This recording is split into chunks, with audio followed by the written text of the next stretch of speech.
On the 22nd of February 1943, a German field marshal who had spent the previous weeks planning what his superiors considered a fantasy made the decision to move an entire army group backward into the snow, surrendering one of the Soviet Union's most important industrial cities without firing a shot in its defense. His name was Erich von Manstein, and what followed would become one of the most studied and debated operational maneuvers of the Second World War, a masterpiece of tactical genius that would later become, for many historians, a kind of tragic coda to an era of German military innovation already sliding toward darkness. But that masterpiece began, as so many things in war do, with what looked to the outside observer like defeat. Picture the Ukrainian steppe as February deepens. The snow lies thick and undisturbed across farmland that stretches toward horizons so distant they seem to merge with the sky itself. Villages are scattered across this vast canvas like forgotten pieces, their wooden houses already submerged in drifts, their chimneys sending thin smoke into the cold air. Telegraph poles march across the white expanse in lines that vanish into silence. And somewhere beyond that silence, perhaps 30 kilometers away, perhaps 50, the sound of artillery drifts across the frozen ground, a distant, flickering percussion, the kind of sound that seems almost dreamlike in its remoteness, close enough to remind you that men are dying, but far enough away that you might almost forget it. The Soviet armies advancing across this landscape in early February did not forget it. They felt entirely certain of their direction and their power.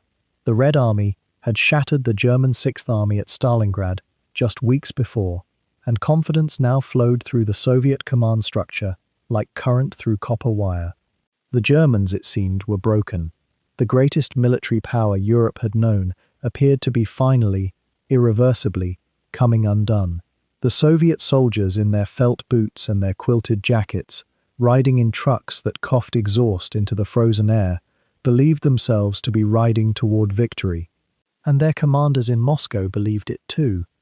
If you've ever wondered what it feels like to stand at a precise historical turning point without knowing it, to be absolutely certain you are moving forward when you are actually about to stumble, then this moment in early February on the Ukrainian steppe holds that strange quality. The Soviet columns pressed westward with methodical intensity. Tank crews rotated in their hatches, scanning horizons. Supply trucks followed in long, patient lines. The Radio Moscow announcers spoke of liberation and the inexorable crush of Bolshevism advancing toward final victory in Europe. But somewhere in a headquarters perhaps 80 kilometers behind the German front lines, a tall, thin officer with steel-grey eyes and a face etched by years of military thinking was beginning to see something that nobody else saw. Field Marshal von Manstein, commander of Army Group Don, was beginning to understand that the very speed of the Soviet advance, the very momentum that made it seem so unstoppable, had also made it fragile. This is a story worth following closely, because what unfolds from this moment forward is not simply a military history lesson, though it will teach you the mechanics of how vastly outnumbered forces can reverse the direction of an entire campaign, but rather it is a portrait of how one man's reading of a battlefield, one mind's particular way of seeing possibility in what others saw only as catastrophe, nearly altered the entire trajectory of the war. If you find yourself drawn to these kinds of historical moments, to the intersection where individual genius meets the grinding mechanics of modern warfare, and if you want to follow the detailed unfolding of how Manstein orchestrated what military historians still call one of the finest operational counterattacks of World War II, then I'd encourage you to subscribe to this channel, because we explore these deep-focus military narratives, the kind that take time to unfold, the kind that reward patient listening on a regular basis. But for now, let us step back further still, back into the particular desperation that preceded this moment, back into the wreckage of the German southern front after Stalingrad's fall, because to understand how Manstein could even contemplate what he was about to attempt, you must first understand the magnitude of the disaster from which he was trying to claw his way back. The German Army Group A, under Field Marshal List, had been shattered across the steppes of southern Russia. The Sixth Army, commanded by Friedrich Paulus, had been encircled and annihilated, the greatest surrender in German military history, nearly 300,000 men killed or captured in the rubble of a single city. The 4th Panzer Army had been bled white trying to relieve Stalingrad from the south. The Hungarian 2nd Army and the Italian 8th Army, deployed on the German flanks, had been torn apart by the Soviet winter offensive, and the Romanian 3rd Army, which had held the shoulder of the German line north of the Don River, had been destroyed so completely that almost no organized units remained. The situation map in German headquarters in early February showed what looked like a catastrophic collapse.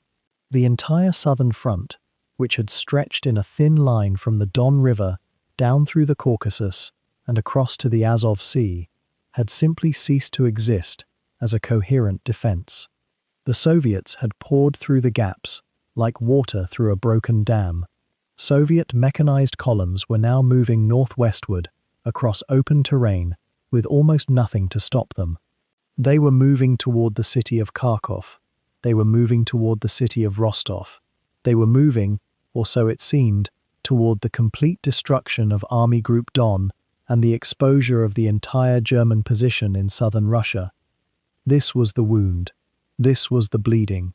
This was the strategic catastrophe that had sent shockwaves up through the entire German command structure and into the office of Adolf Hitler himself, where the Führer was already beginning to consider his options, none of them good, all of them requiring someone to perform a miracle.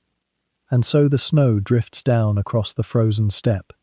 The farmhouses stand silent, the distant guns continue their percussion, and somewhere in that landscape, men who have already survived Stalingrad, who have already watched their comrades die in the ruins of cities and the openness of winter battles, are preparing themselves for something that none of them can quite imagine yet. They do not know that a counterattack is being planned. They do not know that they will be asked to move forward again. They know only the cold, the hunger, the exhaustion of endless retreat, and the terrible uncertainty that comes from knowing that yesterday's front line may not exist anymore tomorrow. The winter has grown deeper, the nights are long and terrible, and somewhere in that darkness, the machinery of war is beginning to turn in a direction that nobody expected it to turn. What you're about to follow isn't a survey of battles across the Eastern Front, nor a general accounting of 1943's pivotal moments. Instead, we're settling into a single, concentrated corridor of the war, a story that hinges on one man's conviction that the only way forward was, paradoxically, to step back first. It's the kind of narrative that rewards your close attention, the kind where each decision, each repositioning of force, each silent night when soldiers waited in the snow, carried consequences that rippled far beyond the frozen Ukrainian steppe. Erich von Manstein's counterstrike at Kharkov in early 1943 stands apart in the annals of military history not because it was unprecedented, maneuver and encirclement had been the language of warfare for centuries, but because of the peculiar moment in which it unfolded. Here was a German army that had just absorbed the catastrophic loss at Stalingrad, an army whose grip on southern Russia was dissolving like thaw water, an army whose commanders knew, with growing clarity, that time itself had become an adversary.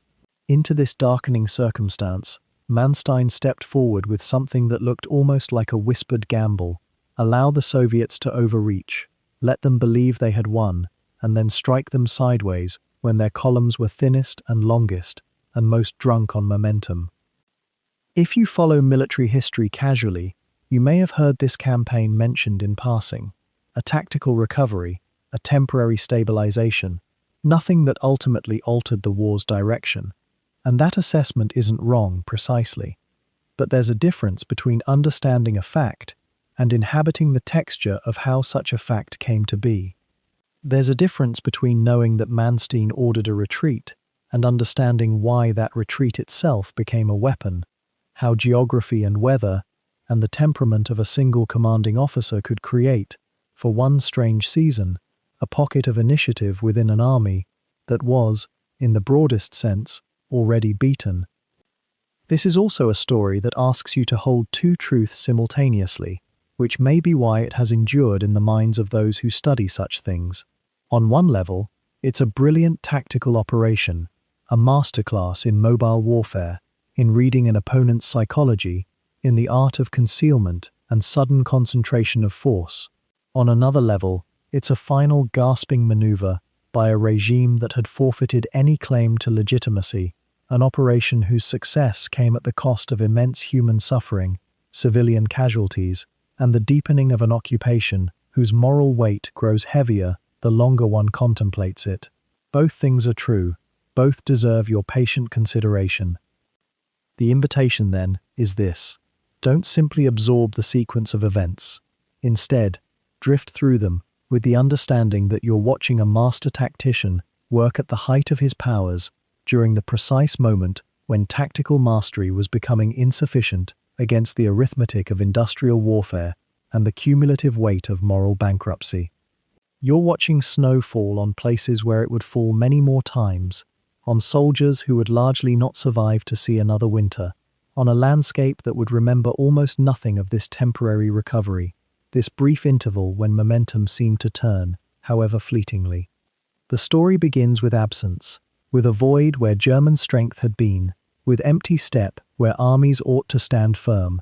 From that emptiness, Manstein would craft a blow that, for a handful of weeks, made the Wehrmacht seem dangerous again. Let's move toward that frozen moment together, toward that February, when the ice held secrets, and the outcome of battles hung in the balance between conviction and desperation.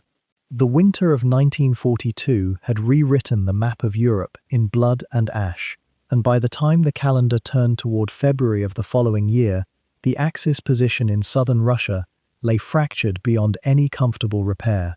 Stalingrad itself had fallen just weeks before, in early February, and the city's name became synonymous not merely with a place on the Volga, but with the end of something that had seemed, only months earlier, invincible. The Sixth Army and elements of the Fourth Panzer Army had been annihilated or surrendered in that frozen rubble. Nearly 250,000 men lost, captured, or killed in the grinding attrition of urban warfare that no amount of German tactical brilliance could overcome when stretched across such a merciless geography. The collapse rippled outward like a wound that refused to seal. As the Red Army pressed forward from their triumph at Stalingrad, the entire German southern front began to buckle and fray at its edges. What had once been a coherent line of defense became instead a series of disconnected pockets and desperate bridgeheads, each German commander trying to hold ground with resources that were already committed elsewhere or hadn't arrived at all. The Italians to the north, never as heavily armed or as fanatically committed as their German allies, began to dissolve under the Soviet pressure. The Romanians too found their forces bent backward, their cavalry and older infantry equipment no match for the weight of Soviet armor pouring through every gap that opened. And such gaps were opening everywhere. The Don River, which had seemed like it might hold as a defensive line through the autumn and early winter, became merely a pause in the Soviet advance. Soviet armies that had been bleeding themselves white against the walls of Stalingrad suddenly found themselves with momentum, with captured German equipment, with the psychological lift that comes from victory after months of bloody stalemate. They swept westward with a kind of vindictive energy, as though they meant to reclaim not only the territory lost in the summer offensives, but to push through into the very heart of the occupied zones, and perhaps onward still. The Germans, by contrast, found themselves in that peculiar nightmare of the competent commander faced with inadequate resources. Their losses at Stalingrad meant that entire divisions that should have been regrouping were instead being scraped out of other sectors and sent piecemeal to shore up the collapsing front. The Luftwaffe, already stretched thin across a continent, could offer only sporadic support as weather and fuel shortages grounded more and more aircraft. The supply lines that had once seemed, however tenuously, to connect the Russian front to the German heartland now stretched across hundreds of miles of hostile territory and frozen earth, each mile a gamble against Soviet air attacks and partisans operating behind the German lines. By late January and early February of 1943, the situation had become genuinely dire, though perhaps not in the way that historians would later describe it, in their orderly narratives of inevitability and decline. The reality on the ground was far more chaotic and terrifying. Unit commanders receiving contradictory orders, divisions receiving strength reports that bore almost no relation to their actual fighting strength, communications failing for hours or days at a time in the severe cold.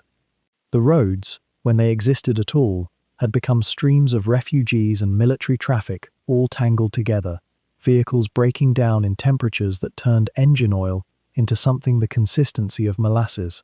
One might pause here to ask, how does an army, however well trained, however tactically skilled, function when the basic infrastructure of supply and communication has partially collapsed?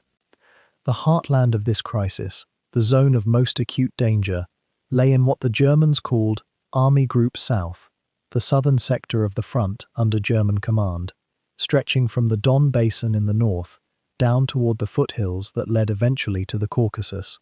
It was here that the Soviet armies had broken through, here that the Germans faced the prospect of being rolled back, not gradually, over a few months, but potentially in a cascade of collapse that might see Soviet forces reaching the industrial regions of the eastern Ukraine and the oil fields that the German war effort so desperately needed.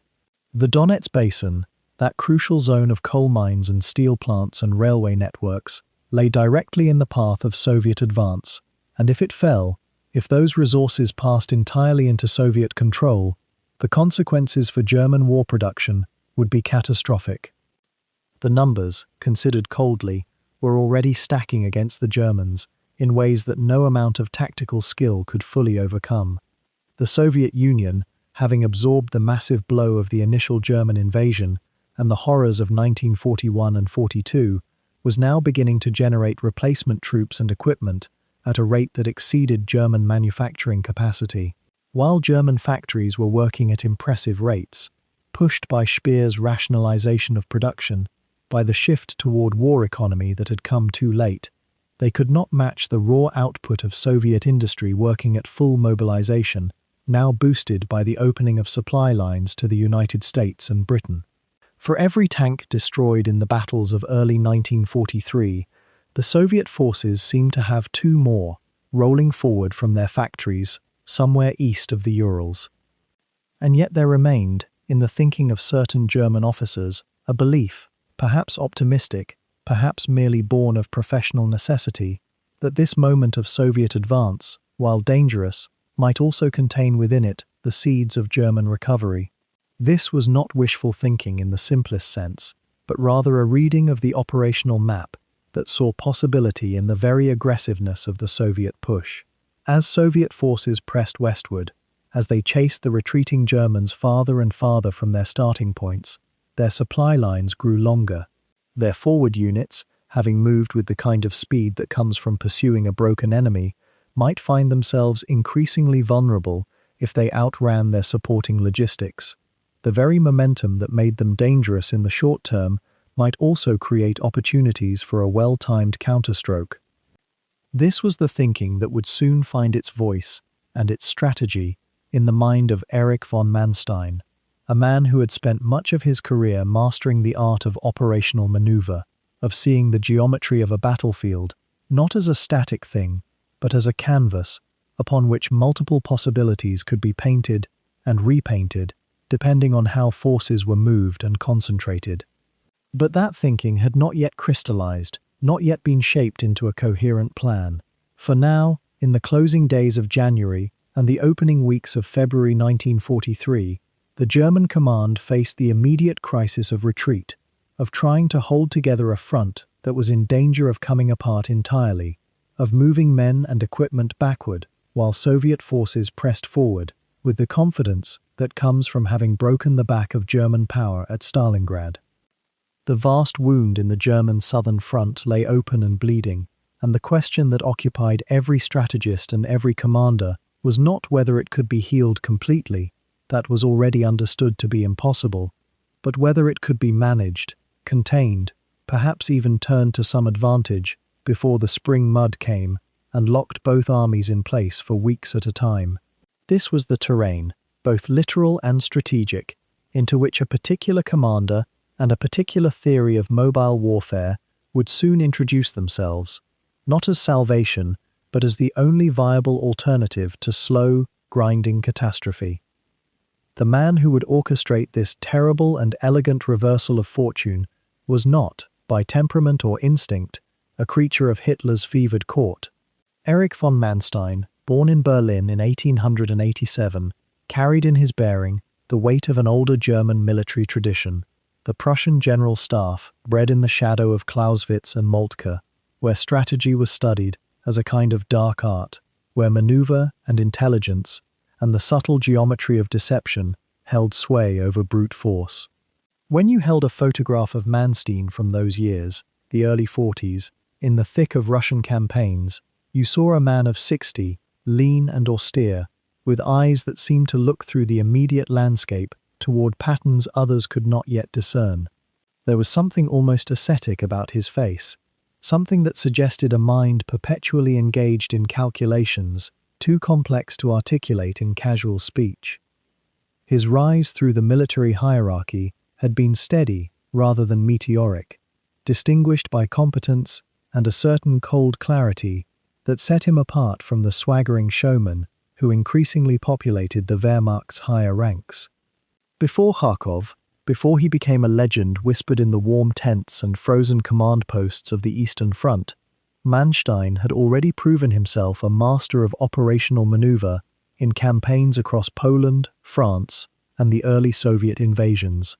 He possessed what might be called a gift, the ability to perceive the deep structure of a battlefield, to understand not merely what was visible, but what spaces and supply lines and enemy psychology might permit him to accomplish. In the parlance of military theorists, he was a virtuoso of what the Germans called Bewegungskrieg, the warfare of movement and envelopment, where victory flowed not from grinding attrition, but from the swift repositioning of force to exploit enemy weakness. Consider the Polish campaign of 1939, where Manstein, serving as chief of staff to an army group, had helped conceive the great wheeling encirclement that liquefied Polish resistance in mere weeks. Consider, too, his role in the planning of Case Yellow, the invasion of France, where he championed the audacious idea of driving panzer columns through the Ardennes and down to the Channel coast, a maneuver so bold that it had seemed reckless to many of his peers, yet which had produced exactly the collapse of French military power that Germany sought. These were not victories won by following doctrine. These were victories born of imagination, constrained by logic, of seeing the board several moves ahead and then executing the vision with perfect, mechanical precision. And yet Manstein was no romantic about warfare, no believer in glory or the redemptive power of conflict.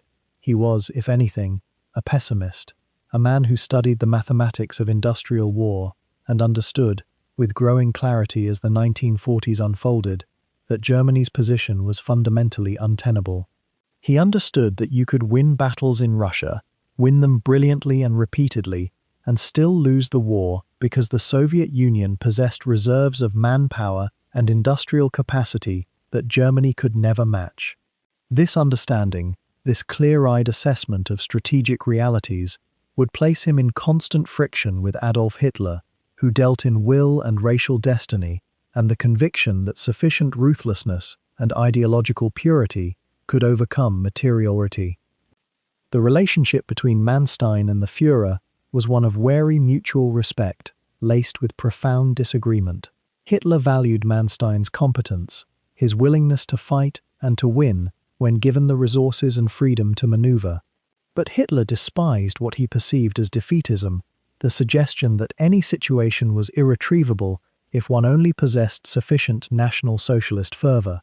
Manstein, for his part, regarded Hitler with a mixture of admiration for his political achievements and alarm at his increasingly erratic judgment on military matters. By early 1943, with the disaster at Stalingrad barely 3 weeks in the past, Manstein had come to the conclusion that the only rational course was a flexible defense in the East, a trading of territory for time, a slow bleeding of Soviet strength through attritional combat that Germany might at least survive.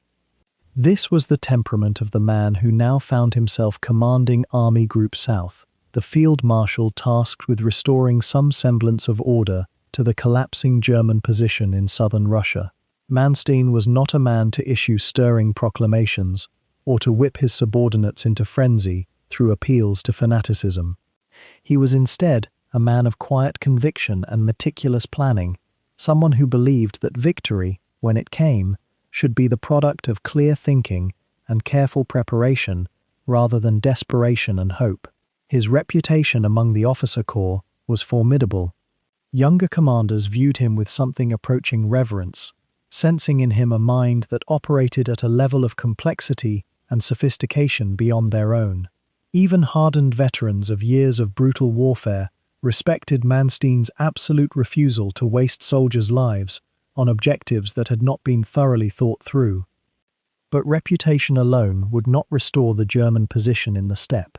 What Manstein possessed that many others lacked was the patience to wait, to allow situations to develop, to resist the constant pressure from Hitler's headquarters demanding immediate action and immediate results.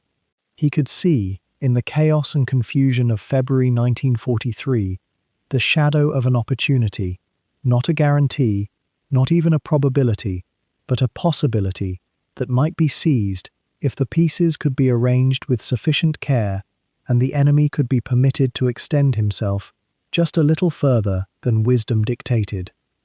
To seize such a possibility would require not only Manstein's operational genius, but also a degree of political finesse, an ability to persuade Hitler that retreat and regrouping were not signs of weakness, but the prelude to something far more ambitious.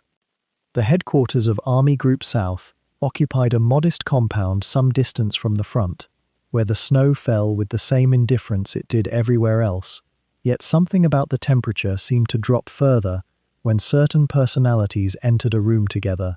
Adolf Hitler, now spending more of his days in the Wolf's Lair in East Prussia, had grown increasingly fond of making strategic pronouncements by telephone and teletype, his instinct for warfare refined by years of early victories, but hardened by the bitter certainty that only his will could hold together an empire now cracking at its seams. He believed, with an almost religious conviction, that ground surrendered was ground lost forever, that the psychological weight of retreat would shatter the morale of both army and nation, and that therefore every position must be held to the last man, the last round of ammunition, as if defiance alone could bend reality to German purposes. Erich von Manstein, by contrast, inhabited a different mental landscape altogether. His career had been built on studying the old masters of warfare, on understanding how Frederick the Great had used maneuver to overcome numerically superior forces, how the appearance of weakness could be weaponized into sudden strength. He had watched wars shift across maps his entire adult life, and he had learned that flexibility was not cowardice, but rather a form of foresight, a willingness to give ground in one place so as to strike with concentrated force in another. The tension between these two men, though they had never quite reached the point of open confrontation, hummed beneath every communication, every request for permission, every delayed order that seemed to arrive just slightly too late to prevent the next crisis. In early February, as the scale of the Soviet advance became clearer, Hitler's attitude had hardened into something almost unreasoning. The loss of Stalingrad was still fresh, still a wound that would not close, and the thought of additional retreats seemed to him unbearable, a betrayal of the sacrifices already made. He had issued orders that Kharkov and the surrounding territories must be held at all costs, that the front must be stabilized immediately, that any commander who contemplated withdrawal would answer for it personally. These were not suggestions but commandments, backed by the threat of court-martial or worse, and they arrived at Manstein's headquarters with the weight of absolute authority, yet also with a certain absence of understanding about what conditions actually existed on the frozen ground several hundred kilometers away. Manstein, reading these directives, understood immediately that they were impossible to carry out. The Soviet columns were too numerous, moving with a momentum that his depleted divisions simply could not hope to arrest through defensive means alone. Yet he also understood something deeper, something that seemed to elude Hitler's more rigid calculations.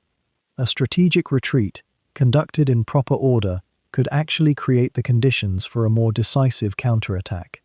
If the overextended Soviet forces were allowed to continue their advance, if German troops withdrew in measured stages rather than in rout, then those same Soviet spearheads would eventually outrun their supply lines. Their units would become isolated, their concentration would be broken. In that moment of vulnerability, when the Red Army believed itself triumphant and had spread its forces thin across hundreds of kilometers of hostile terrain, then perhaps a concentrated German blow could do what no amount of static defense could accomplish. The problem was explaining this to Hitler, who thought in terms of holding territory and defending prestige rather than in terms of maneuver and operational depth.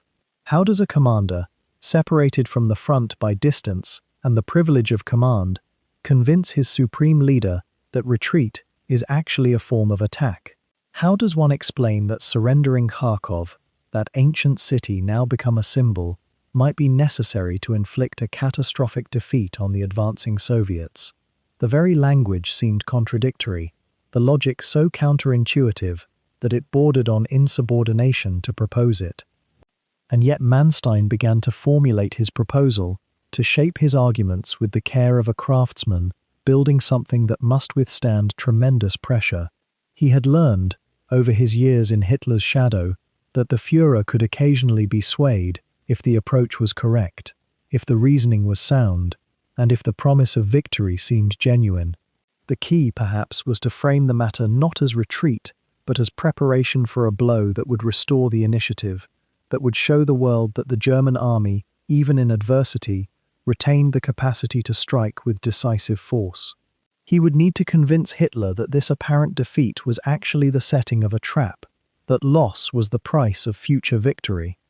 Around him, his staff officers, many of them among the finest operational minds in the Wehrmacht, began to work through the calculations. Where would the Soviet forces extend themselves? Which axes of advance were most important to them? Where would their supply lines become most vulnerable? How many panzer divisions could be assembled, given time and careful concealment? What was the optimal moment to strike, the point at which Soviet confidence would be highest and their guard lowest? These were the questions that occupied the waking hours of men who knew that their commander was contemplating something bold and dangerous, something that could redeem the whole catastrophe of Stalingrad, or could end in even greater disaster if it failed. The mood in those early days of February was one of careful tension mixed with a strange, almost desperate hope. For months, the German army in the south had been in retreat, suffering losses they could not afford to replace, watching their options narrow with each passing week. The idea that they might somehow seize the initiative again, that they might demonstrate once more the operational superiority that had carried them so far in the previous years, held out a kind of psychic sustenance. Yet it was balanced against the very real knowledge that Hitler might refuse, might insist on futile defense, might make the situation even worse through sheer obstinacy. The line between genius and catastrophe, between bold maneuver and reckless gamble, had always been a thin one, and no one could say with certainty which side of that line Manstein's proposal would ultimately fall upon. Meanwhile, to the east, the Red Army was moving with a momentum that had seemed impossible only weeks before. The fall of Stalingrad, for all its horror, had cracked open something in Soviet strategy, a sudden, almost euphoric sense that the German colossus could bleed, could retreat, could be beaten back across the very ground it had conquered with such terrible certainty in 1941. And so, in the depths of that frozen February, when the wind still howled across the steppe and ice formed thick enough to trap entire trucks, Stalin and his generals were launching a counteroffensive of their own. They called it Operation Star, and it was meant to be the hammer that would smash through the weakened German lines south of Stalingrad and push westward, toward the coal fields of the Donets Basin, toward the industrial cities that had been held under Wehrmacht control for so long. Picture, if you will, the scale of what was moving westward. Entire armies, mechanized columns, cavalry corps, self-propelled guns, and vast streams of marching infantry were pouring across the snow in waves.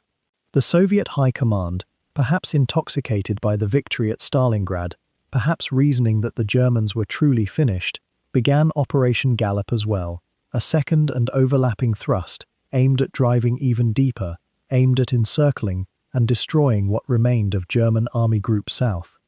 To the weary Red Army soldiers riding in those T-34 tanks, standing on the running boards of trucks, or trudging through the snow with rifles and grenades, the direction seemed clear. The Germans had lost. The great turning point had been reached. Moscow had broken the myth of Wehrmacht invincibility, and now it was time to pursue that advantage, to drive the enemy westward and ever westward until Germany itself lay open to assault. The confidence in Soviet ranks was palpable, tangible almost, radiating from command posts where maps showed advance arrows striking deeper and deeper into territory that had belonged to them not so long ago. Officers and commissars spoke of pushing to the Dnieper, of liberating the Ukraine entirely, of carrying the war into the industrial heart of occupied Russia itself. The men themselves, though exhausted by months of fighting and the brutal logistics of winter campaigning, seemed to sense that history was turning in their favor. Many of them had survived Stalingrad itself, or had fought in the sieges and counteroffensives that had whittled away German strength through the long autumn and early winter. They knew what German soldiers could do, what the Wehrmacht was capable of, and yet here they were, driving westward, their columns stretching across the white landscape like the fingers of a grasping hand. What the Soviet High Command did not fully grasp, or perhaps chose not to acknowledge given the intoxication of victory, was the precariousness of their own position. Those advancing columns, magnificent as they appeared on the situation maps, were stretching themselves across hundreds of kilometers of frozen steppe. The fuel trucks could not keep pace with the tank spearheads. The supply lines, already thin in the Russian winter, were becoming gossamer threads connecting the advancing forces to their distant railheads. The Red Army was outrunning its own logistics, a phenomenon that seems almost quaint in retrospect, given how many times in history an advancing army has raced so far ahead of its supplies that it has become vulnerable to exactly the kind of counterattack that was beginning to form in Manstein's mind. But in those February days, with the snow still deep and the cold still bone-breaking, such warnings seemed almost academic. The momentum was what mattered. The westward thrust was what counted. The Soviet columns that were driving toward Kharkov and beyond were impressive formations.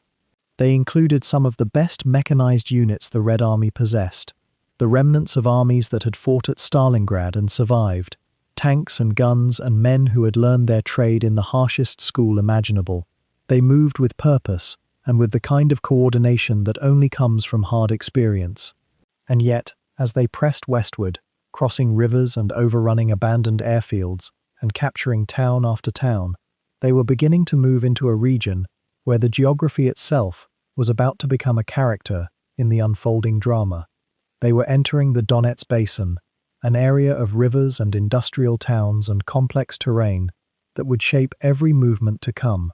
They were also moving into a region where their flank was growing ever more exposed, where the German forces they thought were broken were beginning, very quietly, to concentrate in ways they did not yet fully comprehend. The land itself, you see, would become as much a player in what unfolded as any general or any regiment. To understand how Manstein saw the opportunity, you must first understand the Donets Basin, the landscape that cradled the coming storm.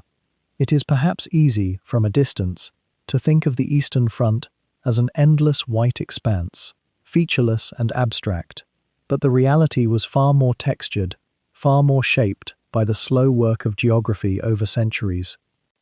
The Donets River and its tributaries carved through the Ukrainian steppe in a pattern that seemed, to those who knew how to read it, almost like a secret language.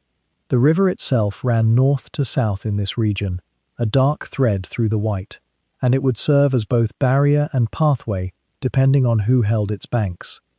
But it was not the rivers alone that mattered. It was the interplay between water, elevation, and the bones of human industry that had been laid across this landscape for decades. The Donets Basin was industrial country, coal country. Around towns like Kharkov, Izium, and Slavyansk, mines had sunk deep into the earth, and railways had been threaded through the valleys to move the wealth that lay beneath the frozen ground. These railways were not incidental features. In winter, with the snow lying thick and the roads themselves becoming nearly impassable slush, the rail lines became the sinews that carried ammunition, fuel, and supplies to forward positions. They were also, of course, the lines along which armies naturally gravitated. A rail junction became a fortress. A rail line itself became an avenue of advance, or, conversely, a spine that could be cut to paralyze an opponent's movements. Manstein understood this, as did every competent commander of the era. The map of the Donets Basin was not merely a map of rivers and towns. It was a map of dependency, of flow, of the hidden connections that held a modern army together across such distances. Kharkov itself sat at the convergence of several rail lines, several river crossings, and several roads. It was an old city by the standards of the industrial age. Peter the Great's time had seen its foundation, but by 1943 it had become something far more modern and far more terrible, a crossroads of war. The surrounding country, rolling but not mountainous, offered few natural strongpoints. There were no ridges to anchor a defense, no river lines that could not eventually be crossed. The terrain instead imposed its own logic. Whoever commanded the open ground, whoever could maneuver freely across it, would dictate the pace and direction of battle. It was country that rewarded speed, concentration, and the ability to think in terms of great sweeping movements rather than linear trenches. To the south and southeast lay the Donets River Valley proper, a trough of lower ground where the landscape dipped and folded. The valley was, in places, quite deep, with steep banks that could slow vehicle movement or make crossing difficult. But between Kharkov and the Donets, the country was relatively open, rolling steppe with scattered settlements, railways cutting through it like threads, and in winter, snow and ice transforming everything into a kind of white silence, broken only by the dark lines of the rail embankments. This openness was precisely what Manstein had begun to perceive as an invitation. If Soviet forces were flowing westward across this terrain in pursuit of a retreating enemy, if they were becoming strung out along these same rail lines and roads, might they not be vulnerable to a blow delivered from an unexpected quarter? The geography also worked in another way. The industrial towns of the basin, Dnipropetrovsk, Zaporizhia, and the smaller centers that dotted the landscape had become depots and staging areas. Armies that move through such country inevitably concentrate around these nodal points. They are where fuel is stored, where ammunition is stockpiled, where rest can be found in buildings rather than in the open snow. If these towns were to become surrounded, if the railways feeding them were to be cut, the consequences for an overextended force could be catastrophic.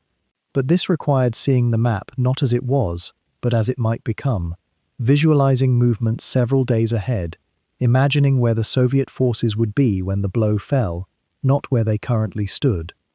The Donets Basin in winter had a particular character that those who experienced it remembered long after the war. The snow lay deep in the river valleys, but was sometimes blown clear on the high ground. The temperature could drop to 20–30 degrees below 0 Celsius. In such cold, machinery became brittle, rubber cracked, oil thickened, and had to be warmed before engines would turn. Soldiers' movements slowed. Everything took longer, but this slowness was universal. It applied equally to Germans and Soviets, to the pursuing force and the pursued. What varied was perception, will, and the ability to see through the winter murk to possibilities that others had not yet grasped. Geography is never neutral, never merely decorative. It constrains and enables. It whispers suggestions to those patient enough to listen. The rail lines themselves followed the contours of the land, and in studying the maps that would have been spread before Manstein and his staff officers, one can still trace this logic. The railways moved toward and away from the Donets, with the same inevitability as water seeking lower ground. To control the rail lines was, in effect, to control the flow of battle. To sever them at crucial points was to paralyze the opponent. The Soviet columns, pushing westward with growing confidence after the victory at Stalingrad, were increasingly dependent on these same rails, these same roads, these same rivers, that Manstein now began to view not as obstacles but as instruments that might be turned against their own advance. Yet as those Soviet columns pushed deeper into the winter landscape, spreading across the snowfields and into the German rear areas with what seemed like unstoppable momentum, something quietly sinister was developing behind all that apparent triumph. The very speed of the Red Army's advance, which had seemed so overwhelming in those first weeks after Stalingrad, was beginning to work against them in ways that the Soviet commanders did not yet fully comprehend. Thousands of tanks and mechanized vehicles had surged westward across the Ukrainian steppe, their commanders drunk on victory, their soldiers exhausted but exhilarated, pressing always forward into terrain that became progressively harder to supply as the distance from their railheads grew. Consider for a moment the brutal mathematics of modern warfare during this period. A single Soviet tank division in winter required fuel, ammunition, spare parts, food, and medical supplies, flowing constantly from rear depots, sometimes 200 kilometers or more behind the front line. The roads across the steppe were not roads at all, really, but frozen tracks that thawed into impassable mud the moment the temperature rose. The railways, when they existed, ran on broad Russian gauge that required conversion before German supplies could move along them, and many lines had been destroyed in the fighting. What this meant, in the quiet language of logistics, was that each kilometer of advance made the next kilometer exponentially more difficult. The German High Command watched this with a kind of grim satisfaction, understanding what Soviet command structures had perhaps not yet internalized.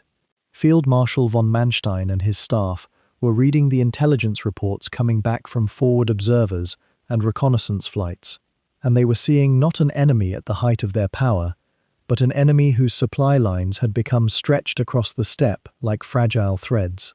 The panzer formations that had been falling back in apparent disarray were not actually broken, you understand. They were falling back through the land they knew, toward supply lines they controlled, consolidating as they withdrew. And behind them, the Soviets were advancing across territory that grew colder, more barren, and farther from everything that could sustain an army. By late January and into February, this problem was becoming acute. Soviet fuel reserves were running low across entire fronts. Spare parts for tanks and trucks were becoming scarce. The truck convoys that carried supplies from the rear had to move constantly through snow that was sometimes waist-deep on the men leading the way. Drivers would fall asleep at their wheels and drive their vehicles into ditches. Horses froze to death on the road, in the confined darkness of a motorized column moving across the open steppe at night. Men learned to sit very still and very quiet, because the frostbite came for anyone who moved too much, anyone who wasted their body heat. The T-34 tanks that had proven so effective in the previous weeks began to experience mechanical failures that became harder and harder to fix as spare parts dwindled. Engines seized in the cold when the oil became thick as tar. Tracks broke under the strain of moving across rough, frozen terrain. The fuel situation was perhaps the most critical. A tank in motion is a beautiful machine of coordination and violence, but it is also a hunger, constant and absolute. Each liter of fuel burned diminished the radius of action, and when fuel became scarce, commanders had to make impossible choices about which units could move and which would have to wait. Some Soviet mechanized columns found themselves effectively immobilized, not because they had been defeated in battle, but simply because there was no more fuel to put in their tanks. The Soviet commanders, particularly General Nikolai Vatutin, commanding the Southwest Front, were conscious of these supply difficulties, certainly, but the momentum of victory had a psychology of its own. The Germans were retreating. The great encirclement at Stalingrad had been broken. For the first time in many months, it seemed possible that the Red Army was not simply surviving, but actually winning. How does a commander step back from that feeling and say, "We must consolidate, we must slow down, we must guard our extended flanks, and rebuild our supply lines"? The pressure from higher command to push forward, to drive the Germans back across the Donets, to recapture more ground and liberate more Soviet territory, was relentless. What Manstein understood, with the clarity that comes from long study of how armies move and break, was that overextension is not weakness expressed gradually. It accumulates like snow, imperceptibly at first, and then suddenly the weight becomes catastrophic. He was watching the Soviet forces spreading out across the steppe, their concentrated power diluting across greater and greater distances. Their mobile groups, their mechanized corps that represented the cutting edge of their offensive power, were being strung out along roads that were themselves becoming increasingly difficult to sustain. The fuel situation was not merely a problem to be managed, it was becoming the central fact that would govern what any Soviet unit could actually do in the coming weeks.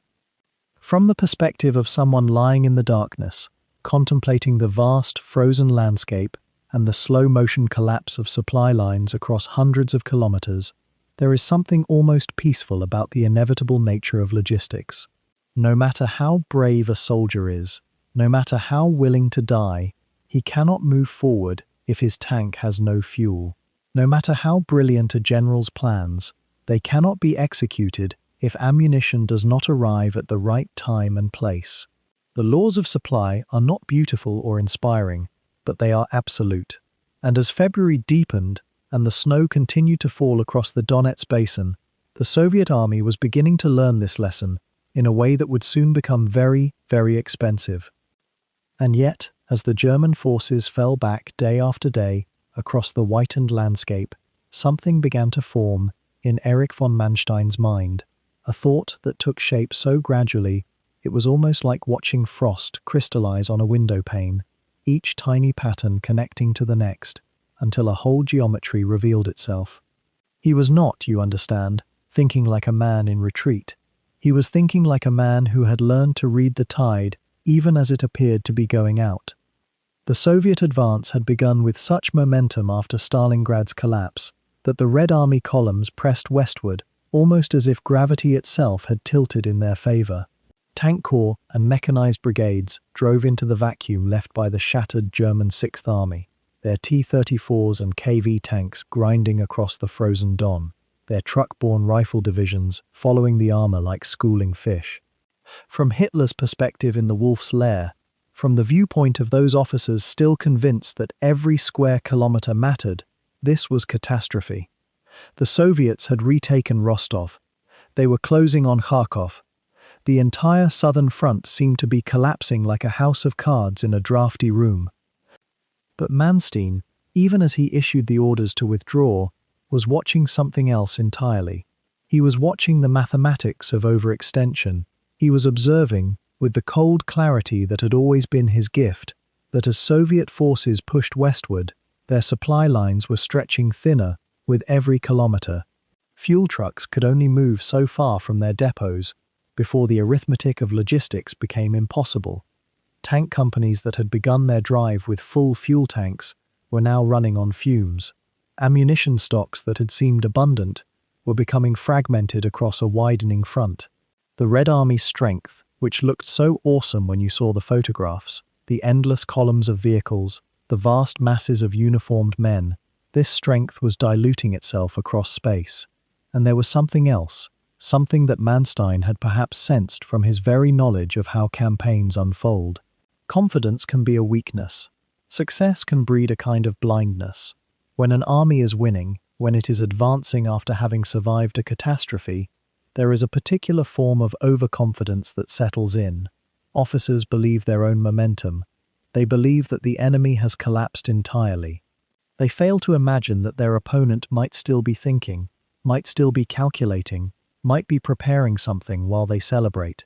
It is almost a law of warfare, as old as warfare itself. Manstein began to articulate, in conversations with his staff, a concept that would have sounded like heresy to anyone gripped by the panic of those February days. He spoke of the withdrawal not as defeat, but as a means. What if, he asked his officers, and one can imagine these conversations in the cold headquarters, perhaps over a map illuminated by a single lamp.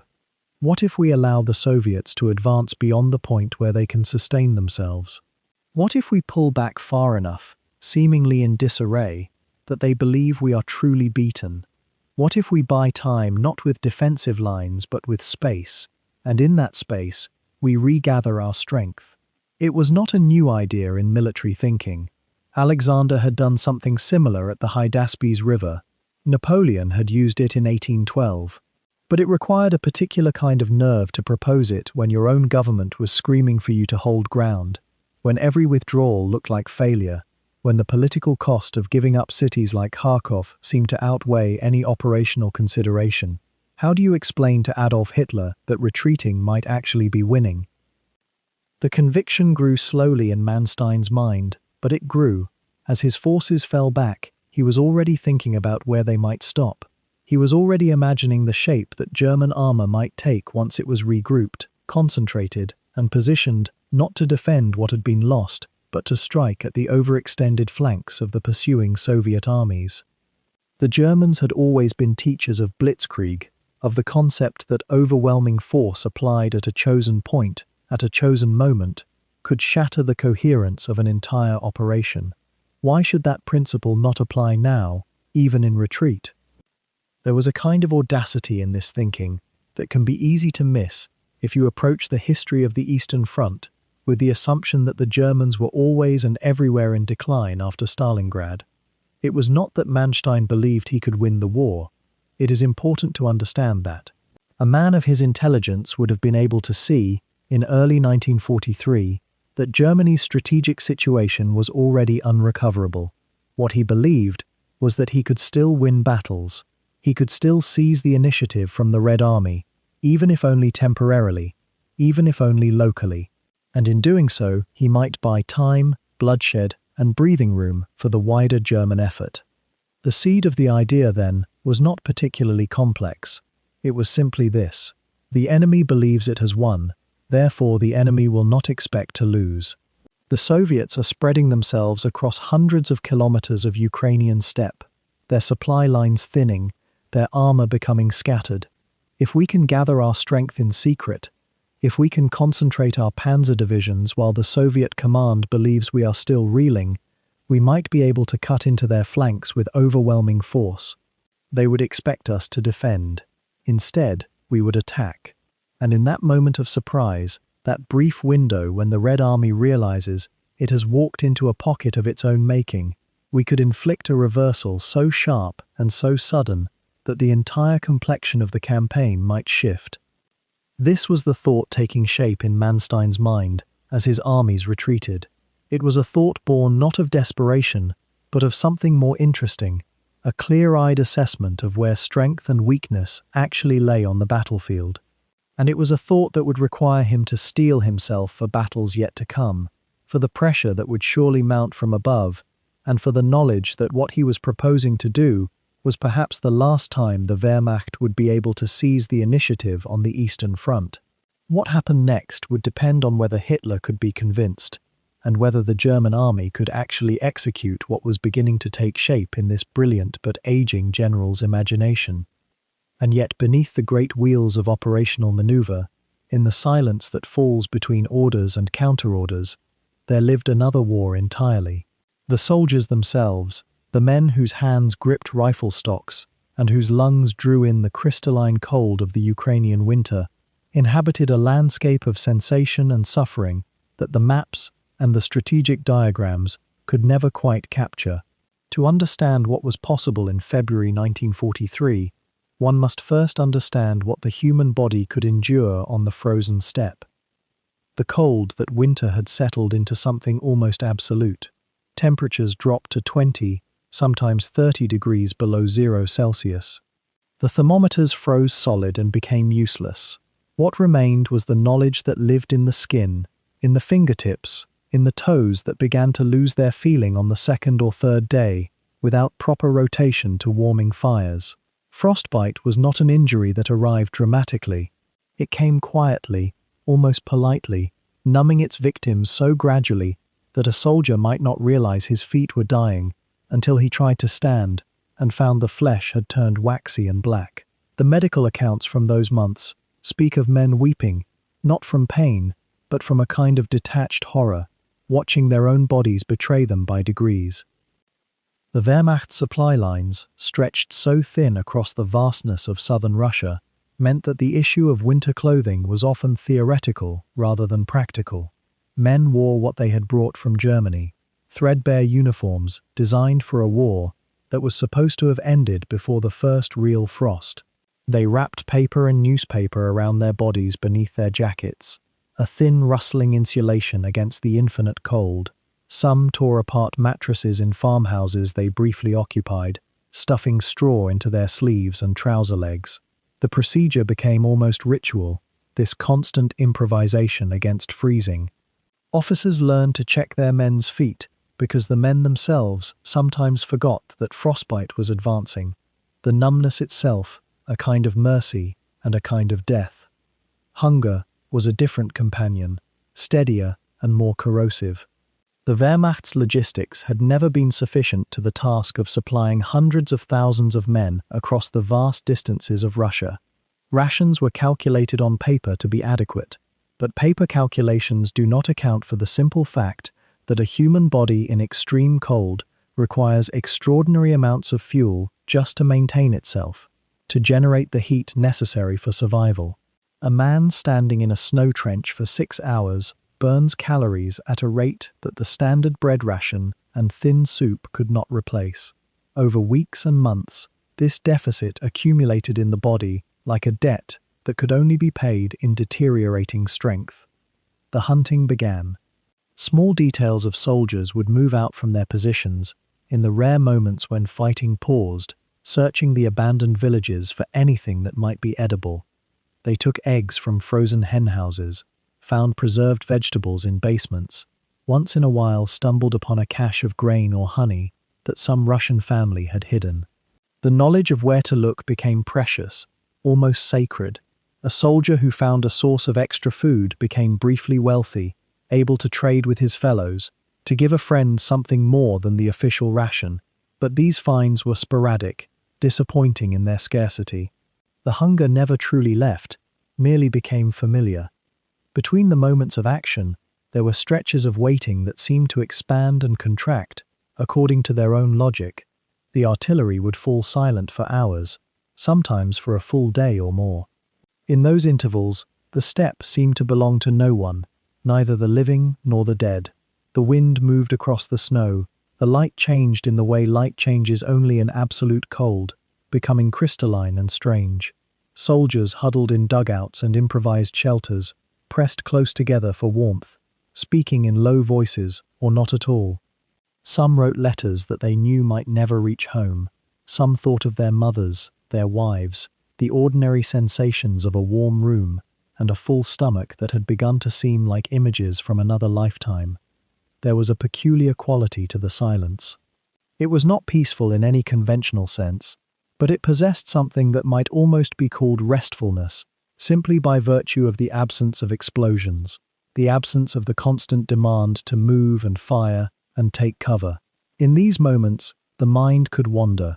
A man might find himself thinking about trivial things, the name of a girl he had known before the war, the taste of a particular bread his mother had baked, the sound of rain on a street in Berlin or Hamburg. These memories became oddly vivid, in contrast to the grey and white and black landscape that surrounded him. The stories that passed among the men in those quiet intervals told of other soldiers who had fallen behind, men whose feet had frozen so badly that they could no longer march, or whose minds had fractured under the pressure of the cold and the hunger and the waiting. Some spoke of these casualties with something approaching superstition, as though the mere act of naming such suffering might somehow summon it to their own bodies. Others seemed almost detached, as though witnessing enough death had burned away the capacity to feel surprise at any fresh loss. How much suffering can a human being witness before it begins to feel like simple fact, like weather or terrain? That question hung unspoken in the frozen air. The officers moved through these lines of men, checking on them, distributing the news that filters down through a military organization, trying to maintain something that resembled morale. The better officers, and Manstein's command did include men of genuine humanity, understood that their soldiers were not abstractions, that the maintenance of an army was in some real sense the maintenance of thousands of individual human beings, in conditions that pressed constantly against the borders of human possibility. They looked for small ways to ease the burden, authorizing the burning of a few extra pieces of wood for warmth, rotating men more frequently between the frozen lines and the relative safety of the rear, ensuring that the rations were at least distributed fairly, even when they were insufficient. And then, almost without warning, the quiet would shatter.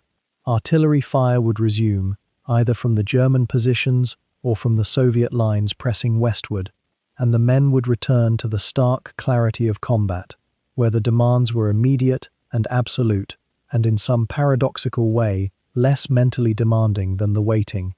The body had been designed for action and reaction, for the adrenaline and focus that comes when death is an immediate possibility. The waiting, the slow deterioration, the hunger and cold that never quite became unbearable enough to trigger the body's emergency responses. These were the things that truly wore at the human spirit.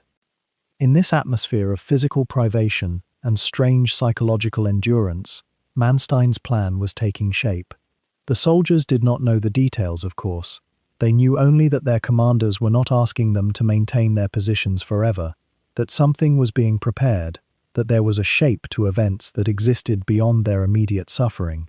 Perhaps that knowledge itself became a kind of sustenance in those frozen weeks, the sense that the cold and hunger and fear had a purpose, that they were not merely dying slowly in a foreign land, but rather gathering strength for something that was to come.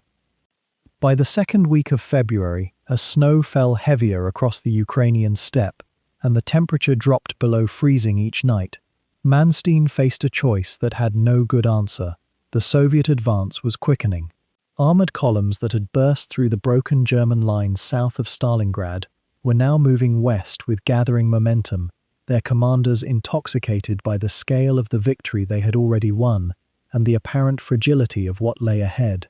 The roads between Kharkov and the Don River were already thick with Soviet mechanized units. Fighter squadrons, ragged though they were from weeks of intense fighting, roamed the skies. To the north, even more dangerous possibilities were forming.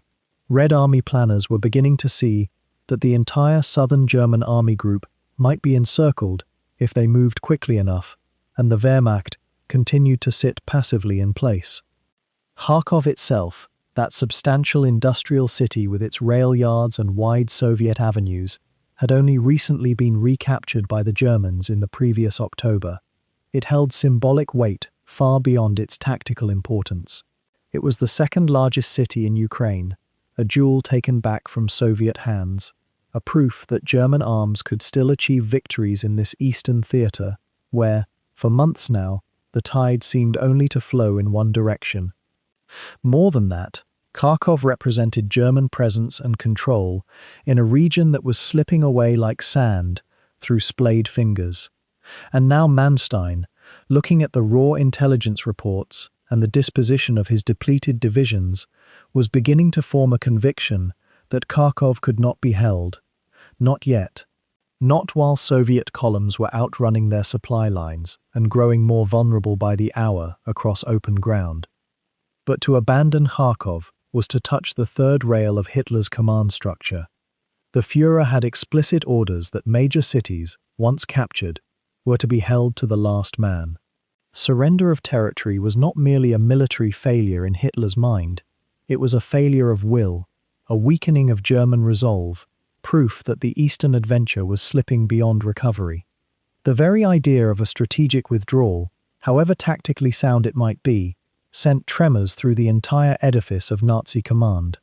Hitler had ordered Kharkov held, the Wehrmacht had recaptured it. To give it back would be to invite not merely strategic criticism, but ideological fury. In mid-February, as Soviet mechanized groups pushed deeper into the Don Basin, Manstein made his decision. Kharkov would be evacuated. The city would be abandoned to the advancing Red Army. The German forces holding it, already thin, already exhausted, already aware that they could be cut off if Soviet columns continued their westward rush, would withdraw in an orderly fashion, pulling back to prepared positions further west, where stronger ground and concentrations of panzer reserves might offer better odds for what Manstein was beginning to envision. It was not a decision he made lightly. Every instinct bred into a German officer, every conviction about duty and defensive obligations, screamed against the idea. But Manstein saw something that few others in German high command were yet willing to see, that sometimes the only way forward was backward. The withdrawal itself was carried out with the grim efficiency that German military tradition demanded. Supply depots were either evacuated or destroyed, rather than left for Soviet capture. Wounded men who could be moved were packed into trucks and transported westward. Artillery pieces were spiked and abandoned. The last units to leave Kharkov did so in the dark and cold of a February night, passing through streets they had occupied for only a few months, knowing that Soviet advance guards would be moving through those same streets within hours. It was not a rout. The withdrawal was disciplined, controlled, the rear guard holding positions long enough to ensure that German columns could move without being harassed from behind. But it was a retreat, unmistakably, undeniably. German troops were leaving a city they had captured at great cost. When word of the Kharkov evacuation reached Hitler's headquarters, the reaction was swift and volcanic. The Führer's rage was not merely tactical irritation, it was something closer to ideological betrayal. That the Wehrmacht, that most fundamental instrument of Nazi will, would voluntarily surrender captured territory without being physically driven from it, was, in Hitler's worldview, a catastrophic signal. It suggested weakness.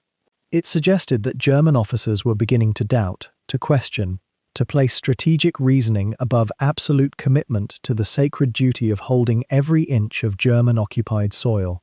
In Hitler's mind, such doubt, once it took root, would spread like a cancer through the ranks. If Kharkov could be abandoned because tactical reasoning suggested it might be temporarily indefensible, then what city couldn't be abandoned? What line wouldn't eventually be yielded if German commanders were permitted to think strategically rather than fanatically? Manstein, meanwhile, had already departed from the traditional channels of obedience. Rather than simply executing Hitler's orders without comment, rather than meekly accepting the Führer's strategic vision, he had gambled. He had withdrawn from Kharkov, knowing that Hitler would be furious, knowing that his own standing at headquarters would be damaged, knowing that the order itself might have come down from on high, forbidding exactly what he had done. It was an act of insubordination, masked as military necessity. It was, in a very real sense, the moment when Manstein's reputation shifted from that of a dutiful staff officer to that of a general willing to trust his own judgment against that of the supreme commander. Such trust, in the Nazi military apparatus, was extraordinarily dangerous. It could end careers. It could end lives. Yet Manstein had made the calculation that the alternative, holding Kharkov while Soviet columns encircled his entire army group, was even worse. The city lay silent and cold through the remainder of February, occupied now only by advancing Soviet forces and the ruins of its industrial heart. German artillery had done its damage during the street fighting and the withdrawal. Soviet engineers would work for weeks clearing rubble and repairing the damage. But for now, in the peculiar way that cities sometimes fall quiet after being passed back and forth between armies, Kharkov simply waited. What neither the Germans nor the Soviets yet fully understood was that this withdrawal, this apparent defeat, this political disaster in Hitler's mind, was the first move in something far more ambitious and dangerous. Behind the retreating German lines, beyond the view of Soviet reconnaissance, Manstein was concentrating the mobile reserves of his entire army group. He was beginning the intricate dance of positioning panzer divisions where they could strike. The withdrawal from Kharkov was not an ending. It was a beginning. As the German columns withdrew from Kharkov in those grey mid-February days, something counterintuitive was taking shape behind the lines. Not the dissolution of a defeated army, but the careful architecture of a gathering fist. To an observer watching from above, it might have seemed like simple retreat, trucks and half-tracks moving westward, divisions peeling away from contact, the familiar pattern of a force in disorder. But Manstein was orchestrating something far more deliberate. He was, in a sense, collecting his strength precisely by appearing to scatter it. The regrouping began almost immediately, though it was hidden from Soviet eyes by the vast frozen landscape itself.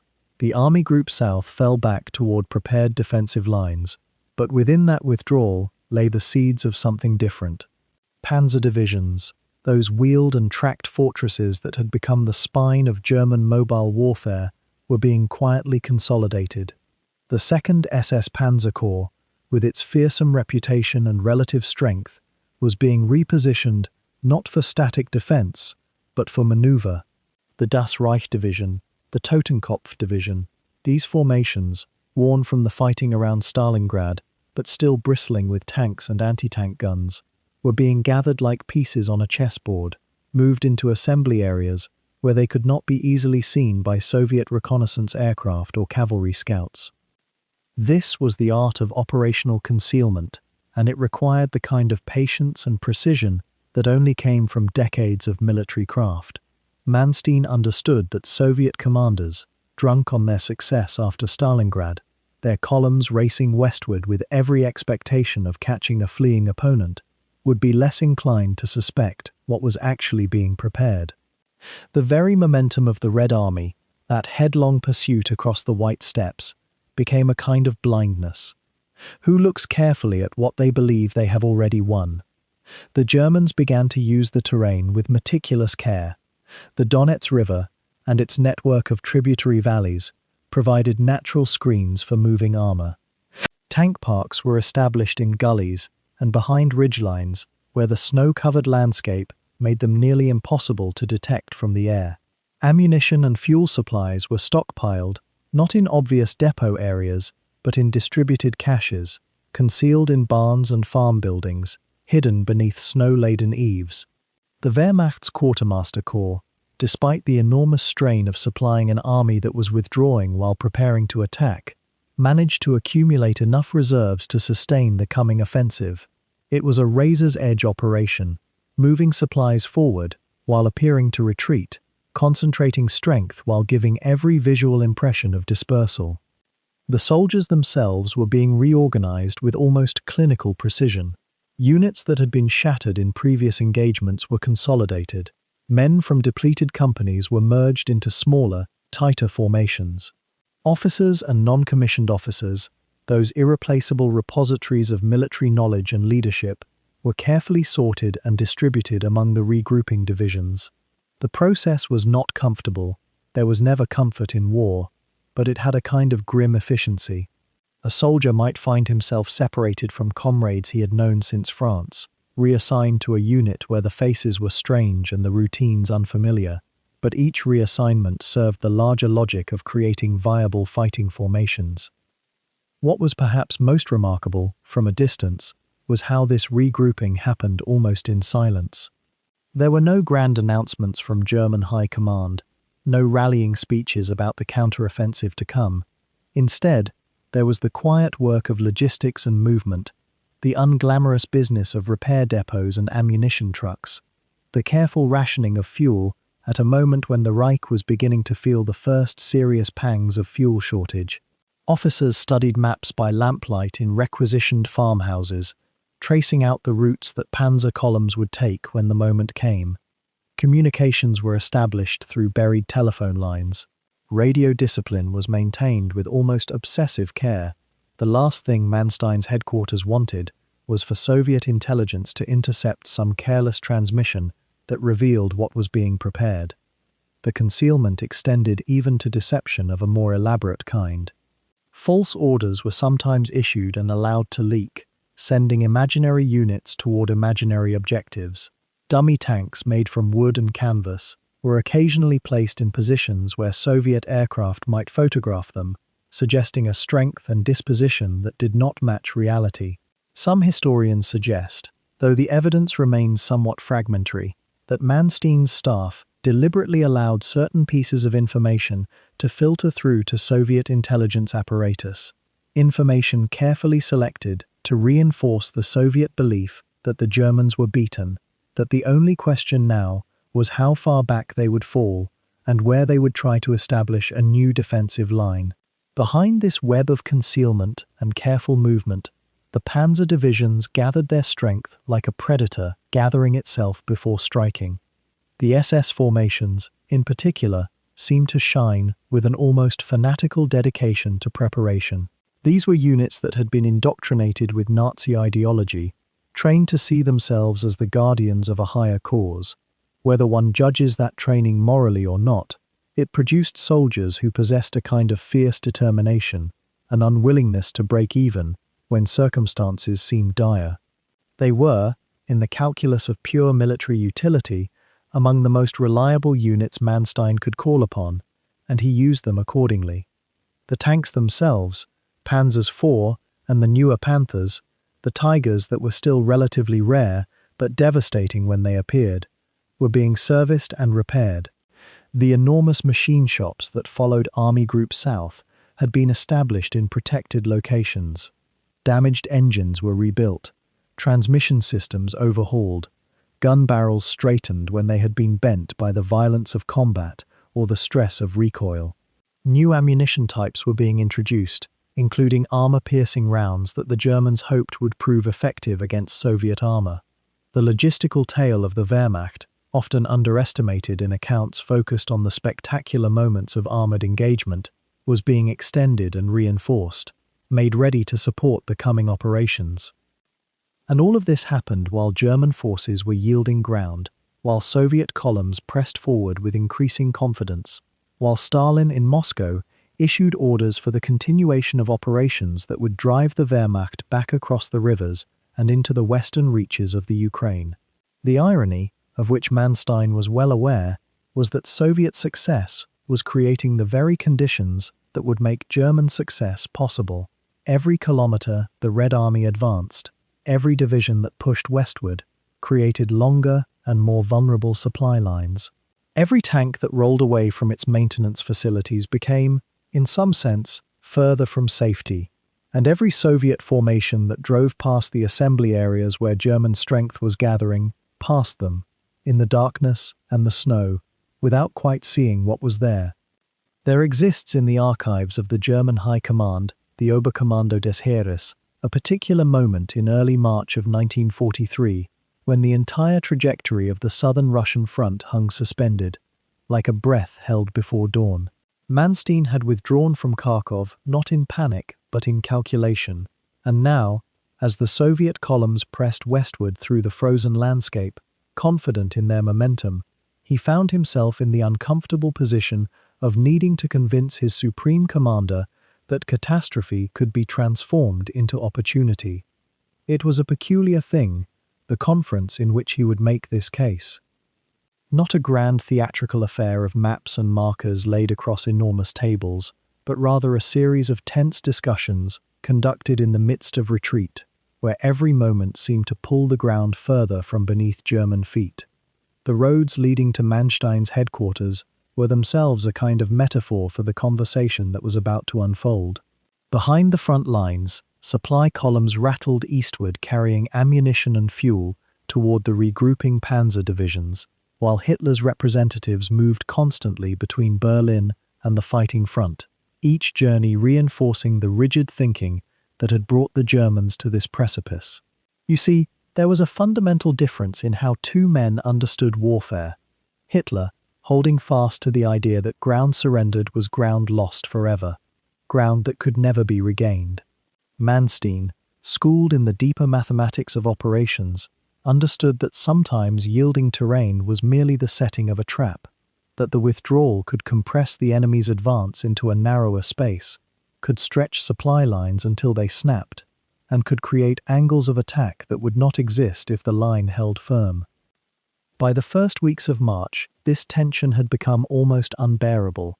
Hitler wanted the line held. He wanted Kharkov held. He wanted counterattacks launched from positions that were crumbling even as he spoke. Yet he had also learned, through bitter experience, that Manstein possessed a kind of operational genius that had saved armies before, had pulled victory from situations that appeared merely defensive. And so the conversation took shape in that peculiar arena where German military culture had always thrived, the moment when a brilliant subordinate must make an argument so compelling that even a dictator, accustomed to absolute obedience, must at least pause and listen. What made the argument so delicate was the distance between promise and certainty. Manstein could not guarantee success. No general ever truly can, though many attempt the pretense. What he could offer was something rarer still, a coherent vision of how defeat might be prevented, how the catastrophe of Stalingrad and its aftermath might at least be arrested before it consumed everything. His regrouping panzer divisions were not numerous by the vast standards of the Eastern Front, but they were concentrated, they were fresh, they were positioned where the Soviet advance had begun to spread itself thin across hundreds of kilometers of snow and broken terrain. If those panzer columns could be unleashed to strike at the flanks and rear of the Soviet spearheads, if the withdrawal could be converted into an encirclement rather than merely a retreat, then something remarkable might yet be salvaged from this wreckage. The conversation itself, as far as the historical record permits us to understand it, was conducted in stages over several days. There were telephone calls between Manstein's command post and Hitler's headquarters at Rastenburg in East Prussia, miles away but connected by the urgent machinery of military communication.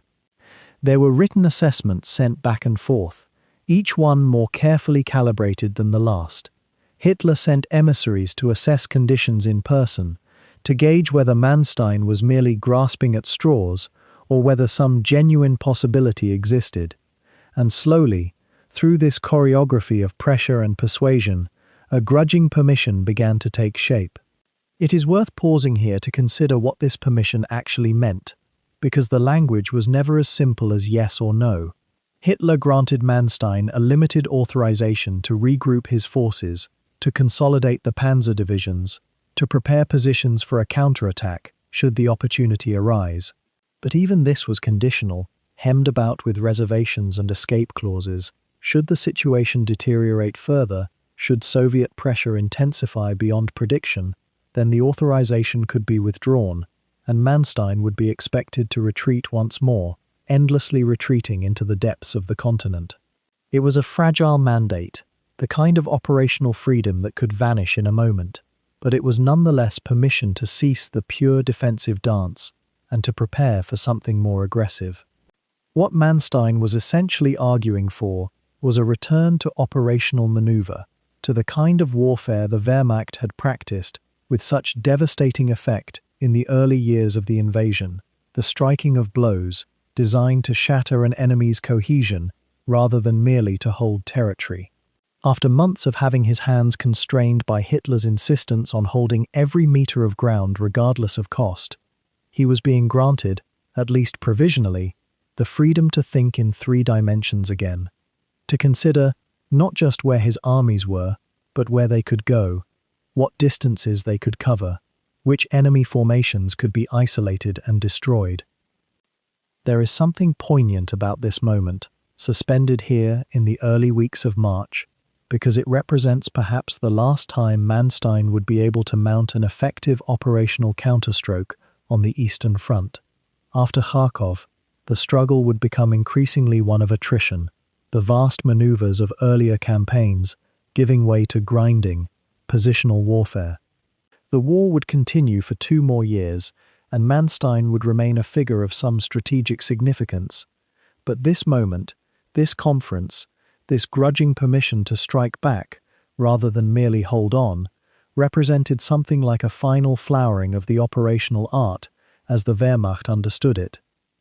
The weather itself seemed to acknowledge the turning point. As the last weeks of winter gave way to early spring, the snow began its slow transformation.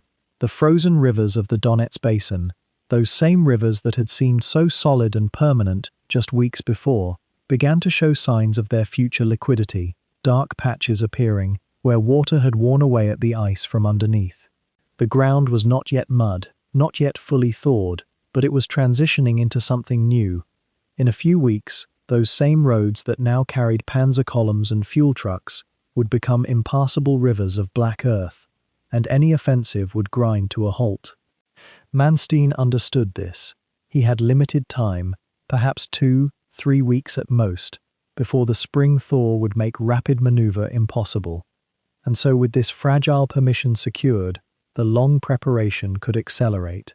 The panzer divisions were already positioned, the SS formations were already regrouped, the logistics were being arranged with meticulous care, the trap was being set, though the Soviet commanders did not yet realize it. They were advancing, confident, believing themselves to be pursuing a broken enemy westward into a continental void. They did not understand yet that they were walking into the angles of Manstein's thinking, that the withdrawal had been preparation rather than collapse, that the next few weeks would test not just their strength, but their strategic imagination as well. And so the moment came when Manstein's gamble would meet the test of reality, when the careful accumulation of armored strength behind the retreating front lines would finally tip from possibility into action. It was the last week of February 1943 when the panzers began to move, and the silence of the steppe would break into a different kind of thunder, not the desperate rearguard clatter of withdrawal, but something more purposeful, more patient in its unfolding.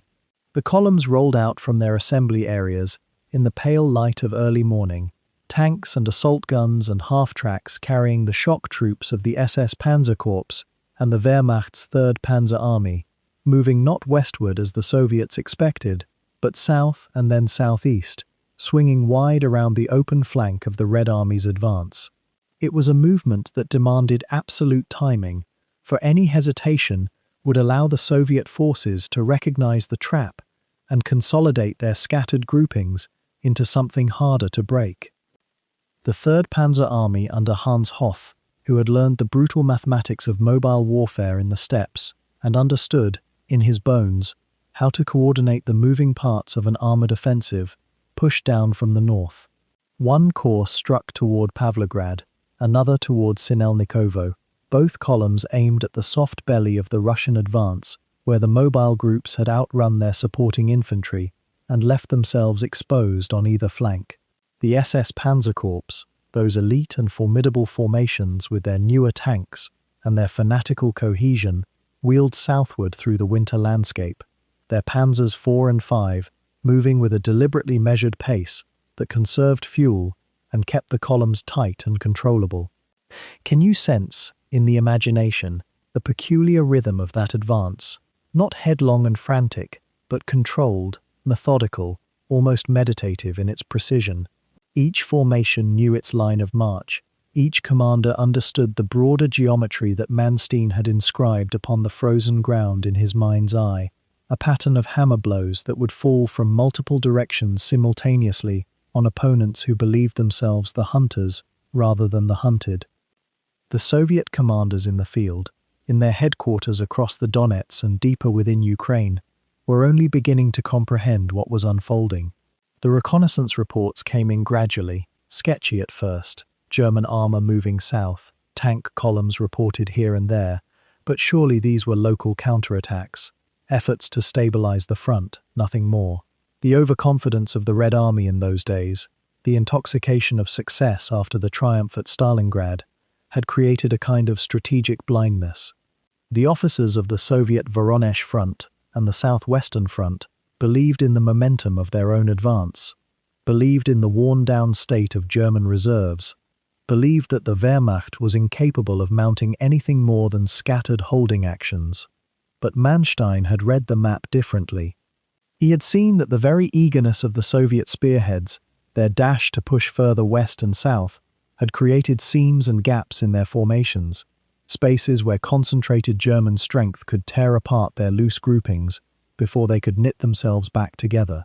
The Soviet forces, racing forward across the vast snowfields, had left their supply lines strung out like thread across the steppe, and they had sacrificed the mutual support and cohesion that armor requires to survive against organized opposition.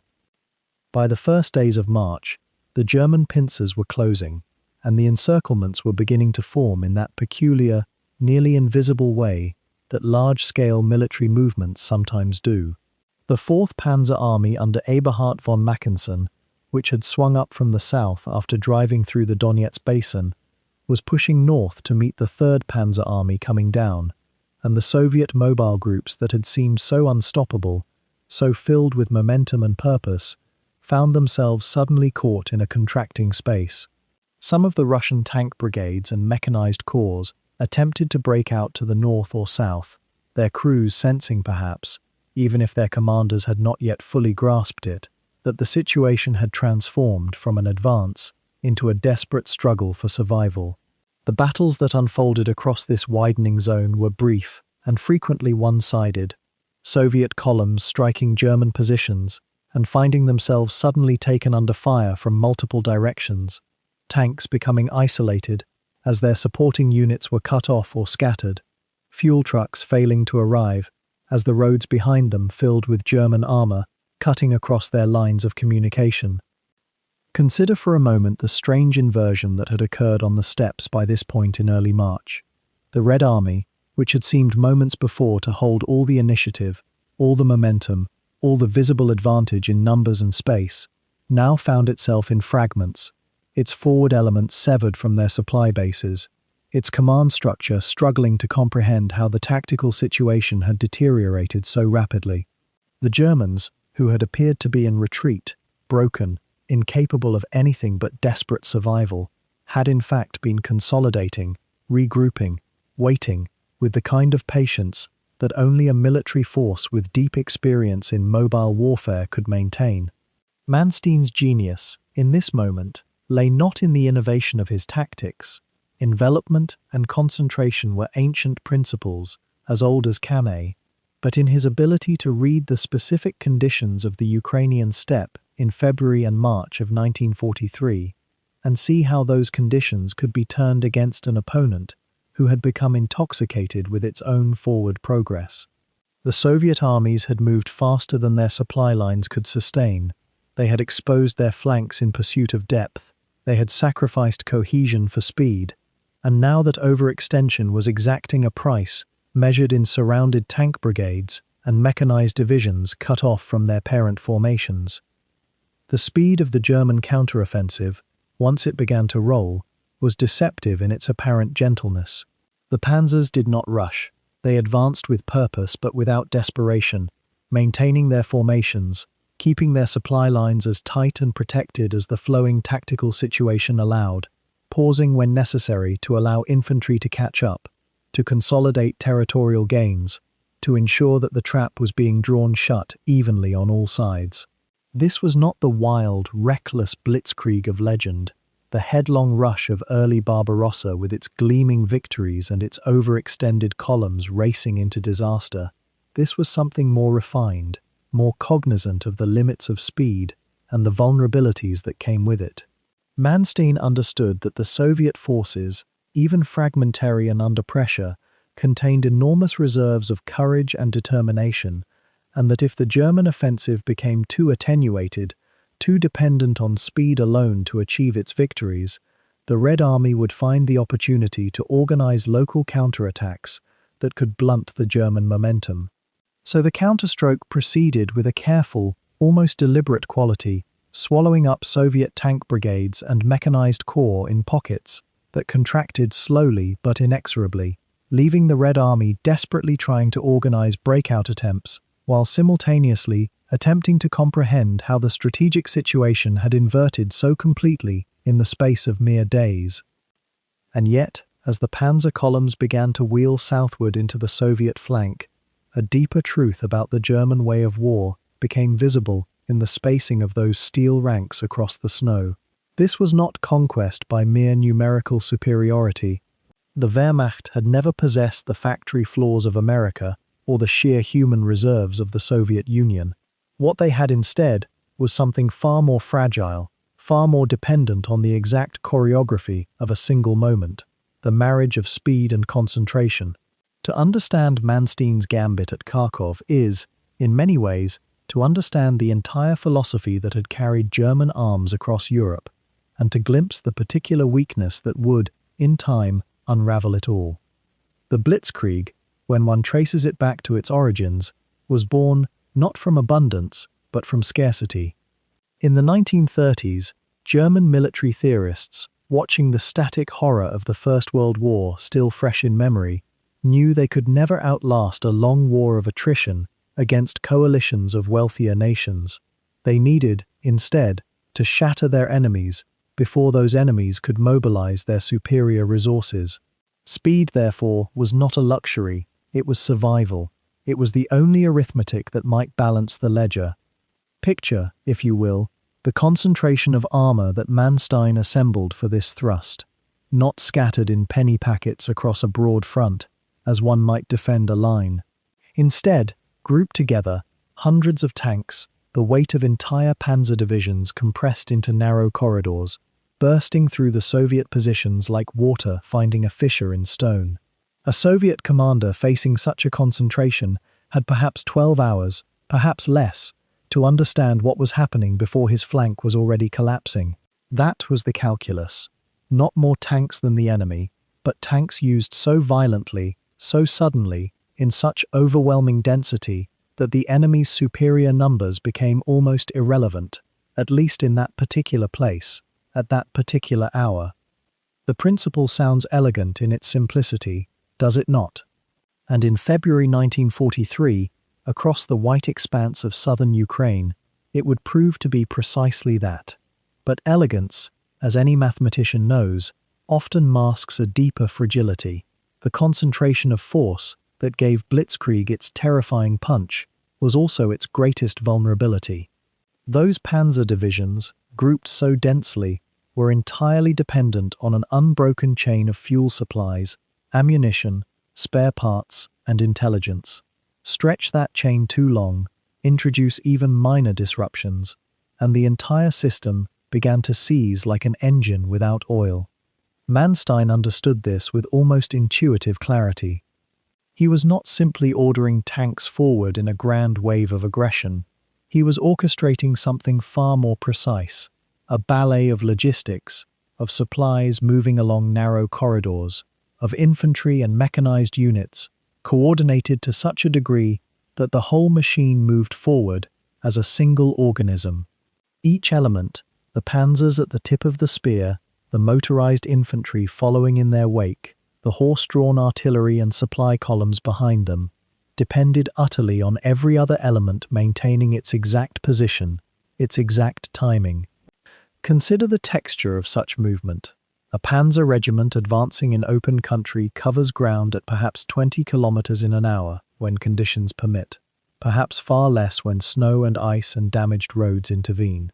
But that speed is only possible if the fuel trucks are positioned precisely 12 kilometers behind, if the mechanics' workshops are positioned precisely at the right junction to perform repairs without holding up the column, if the intelligence officers are receiving constant updates about Soviet positions so that the spearhead does not blunder into a prepared defense.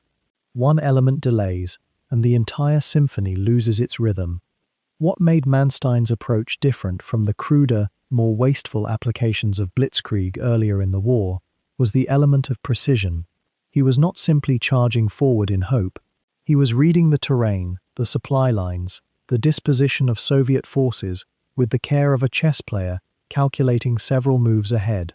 The geography of the Donets Basin, with its rivers and rail lines and the particular distances between towns, had been studied with meticulous attention. The overextension of Soviet supply lines had been identified, measured, and recorded. The exact moment when Soviet forces had reached their furthest extent, when their vulnerability would be greatest, had been calculated with the sort of care that separates genius from recklessness. The speed of panzer movement, then, was not wild abandon. It was disciplined fury. Each advance was bounded by the range of air cover from the Luftwaffe, that shield of fighters that kept Soviet aircraft at a distance. Each thrust was measured by the distance fuel could carry a tank before it would be stranded, motionless, on the frozen plain. These constraints, invisible to the observer watching from above, shaped every decision Manstein made about where to strike, how hard to strike, and when to pause to allow supplies to catch up. And perhaps this is the deepest insight into how Blitzkrieg operated at its finest. It was not primarily a doctrine of tank warfare. It was a doctrine of psychology and mathematics intertwined. The aim was not to kill every Soviet soldier, not to occupy every town, but rather to dislocate the enemy command structure so profoundly that decisions became impossible, orders became meaningless, and the entire apparatus of Soviet resistance, for just a few days or a few weeks, simply came apart at the seams. One breaks the enemy's cohesion, and victory follows of its own accord. One allows the enemy time to reorganize, and the Blitzkrieg falters. This is why the opening weeks of Manstein's counteroffensive were so delicately balanced. The Soviet commands in the field, despite their victories at Stalingrad, despite their growing confidence that the tide of history was now flowing in their direction, had perhaps underestimated the degree to which their forward units were exposed. They had outrun their supplies, yes. They had pushed their tanks too far, spread their infantry too thinly. But they had also, in their moment of triumph, perhaps allowed their vigilance to relax. And it was in that moment of relaxation that Manstein meant to strike. Not with overwhelming numbers, which the Germans could never match, but with such perfect concentration, such perfect timing, that numbers would cease to matter entirely. As the panzer columns wheeled into position, moving through the nights without lights, communicating by radio in codes designed to confuse Soviet intelligence, they were embodying a military principle that ran against the historical tide. In the age of mass conscription, of industrial warfare, of nations mobilizing every resource toward total victory, Manstein was demonstrating that a smaller force, organized with exquisite precision, could still achieve what armies twice its size might fail to accomplish. It was a masterclass in the art of concentration, and it would, for a brief and glittering moment, seem to work. The mechanics of what was about to unfold south and east of Kharkov rested on a principle that Manstein and his operational staff had come to understand with an almost tactile clarity. The Soviet spearheads, in their eagerness to exploit the apparent German collapse after Stalingrad, had begun to move faster than their supply lines could sustain. Fuel depots sat farther and farther behind the advancing columns. Ammunition trucks struggled across the frozen steppe, and the confidence that had carried the Red Army westward through February was beginning to fray at the edges, though the Soviet High Command did not yet fully recognize the danger they had walked into. The German withdrawal, which had seemed to some observers like a rout, was in fact a carefully choreographed maneuver. Panzer divisions that had appeared broken up and scattered were quietly regrouping in a wide arc to the south, near the Donets River basin and the towns that sat along its frozen course. The 1st Panzer Army, the 4th Panzer Army, and elements of the SS Panzer Corps, formations that had seemed to be retreating in defeat, were instead being concentrated with a deliberation that belied their apparent disorder. The snow that covered the steppe became an ally in this concealment.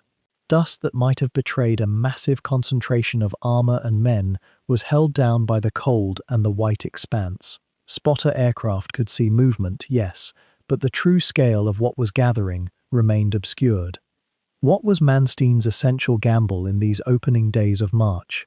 It was the conviction that the Soviet columns pressing down from the northeast had become separated from one another, that the gaps between their armies had widened enough to be fatal, and that a sharp thrust into these seams could turn what appeared to be a Soviet victory into chaos. The 1st Panzer Army, under the command of General Hans Adolf von Mackensen, a careful, methodical officer who shared Manstein's understanding of operational depth, began its drive northeastward on the 1st of March. The panzer divisions, their tanks refueled and their ammunition replenished over the previous weeks of apparent retreat, moved through weather that was just beginning to break. The thaw had not yet come in earnest. The ground remained hard enough to bear the weight of armor, without the tanks sinking into mud. The window of opportunity, though, was closing. A few weeks of warmer weather, and the steppe would become impassable to anything on wheels or tracks. South of Kharkov, mechanized Soviet formations, the cavalry corps, and the mechanized brigades that had been tasked with maintaining momentum, found themselves suddenly aware that their flanks were no longer quite so secure as they had seemed. German armor was appearing on roads they had thought were empty. Reconnaissance patrols that ventured too far began to vanish without radio contact. The great advantage that the Red Army had enjoyed, the sense that it was driving an opponent who was in full retreat, began to fracture and scatter into something more like confusion. The encirclements that were forming took on a quality that was almost soft in their execution, which was to say that they were not the neat, classical pincer movements of a perfectly rehearsed textbook.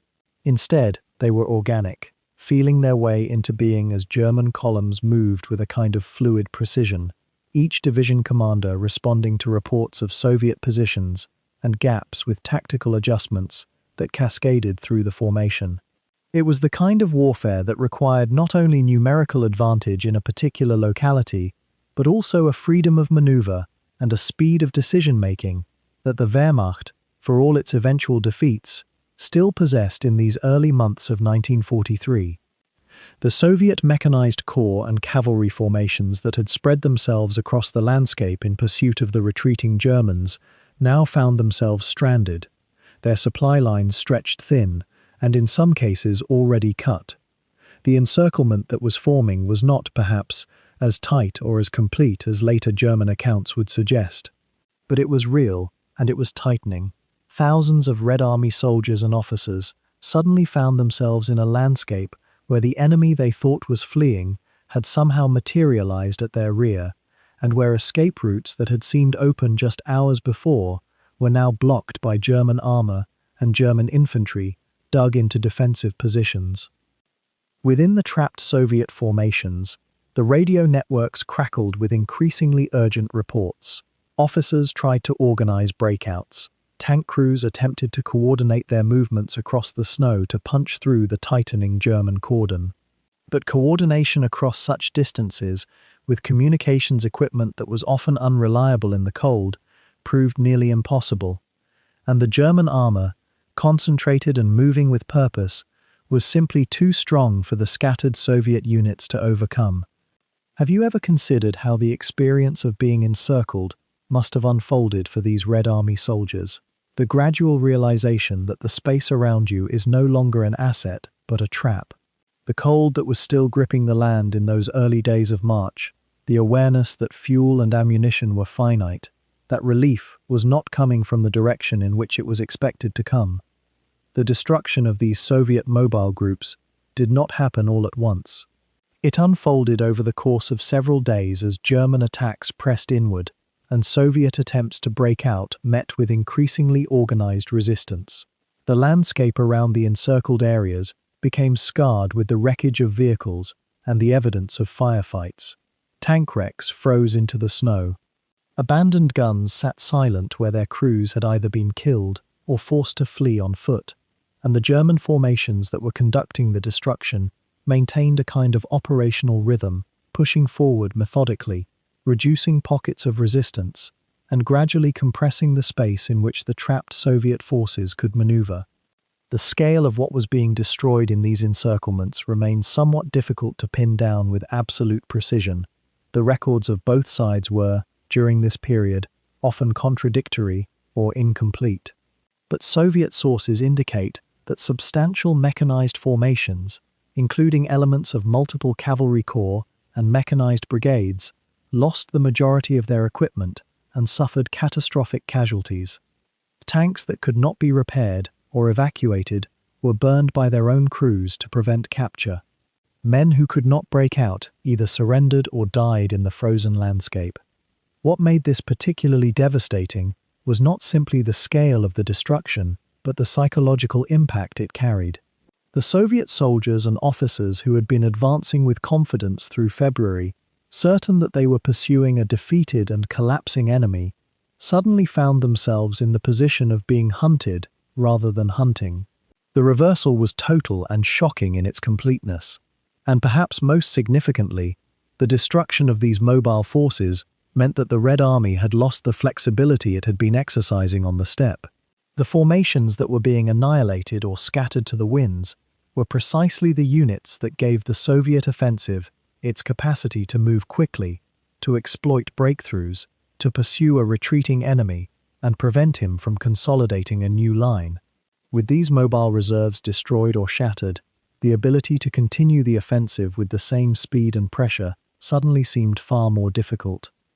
As the days of March wore on, and the weather began its slow shift away from the killing cold of winter, the encirclements south of Kharkov had achieved a kind of grim completion. Manstein had already begun to turn his attention to the next phase of the operation, the drive toward Kharkov itself, but the destruction of the Soviet mechanized groups had accomplished something essential. It had broken the momentum of the Red Army advance.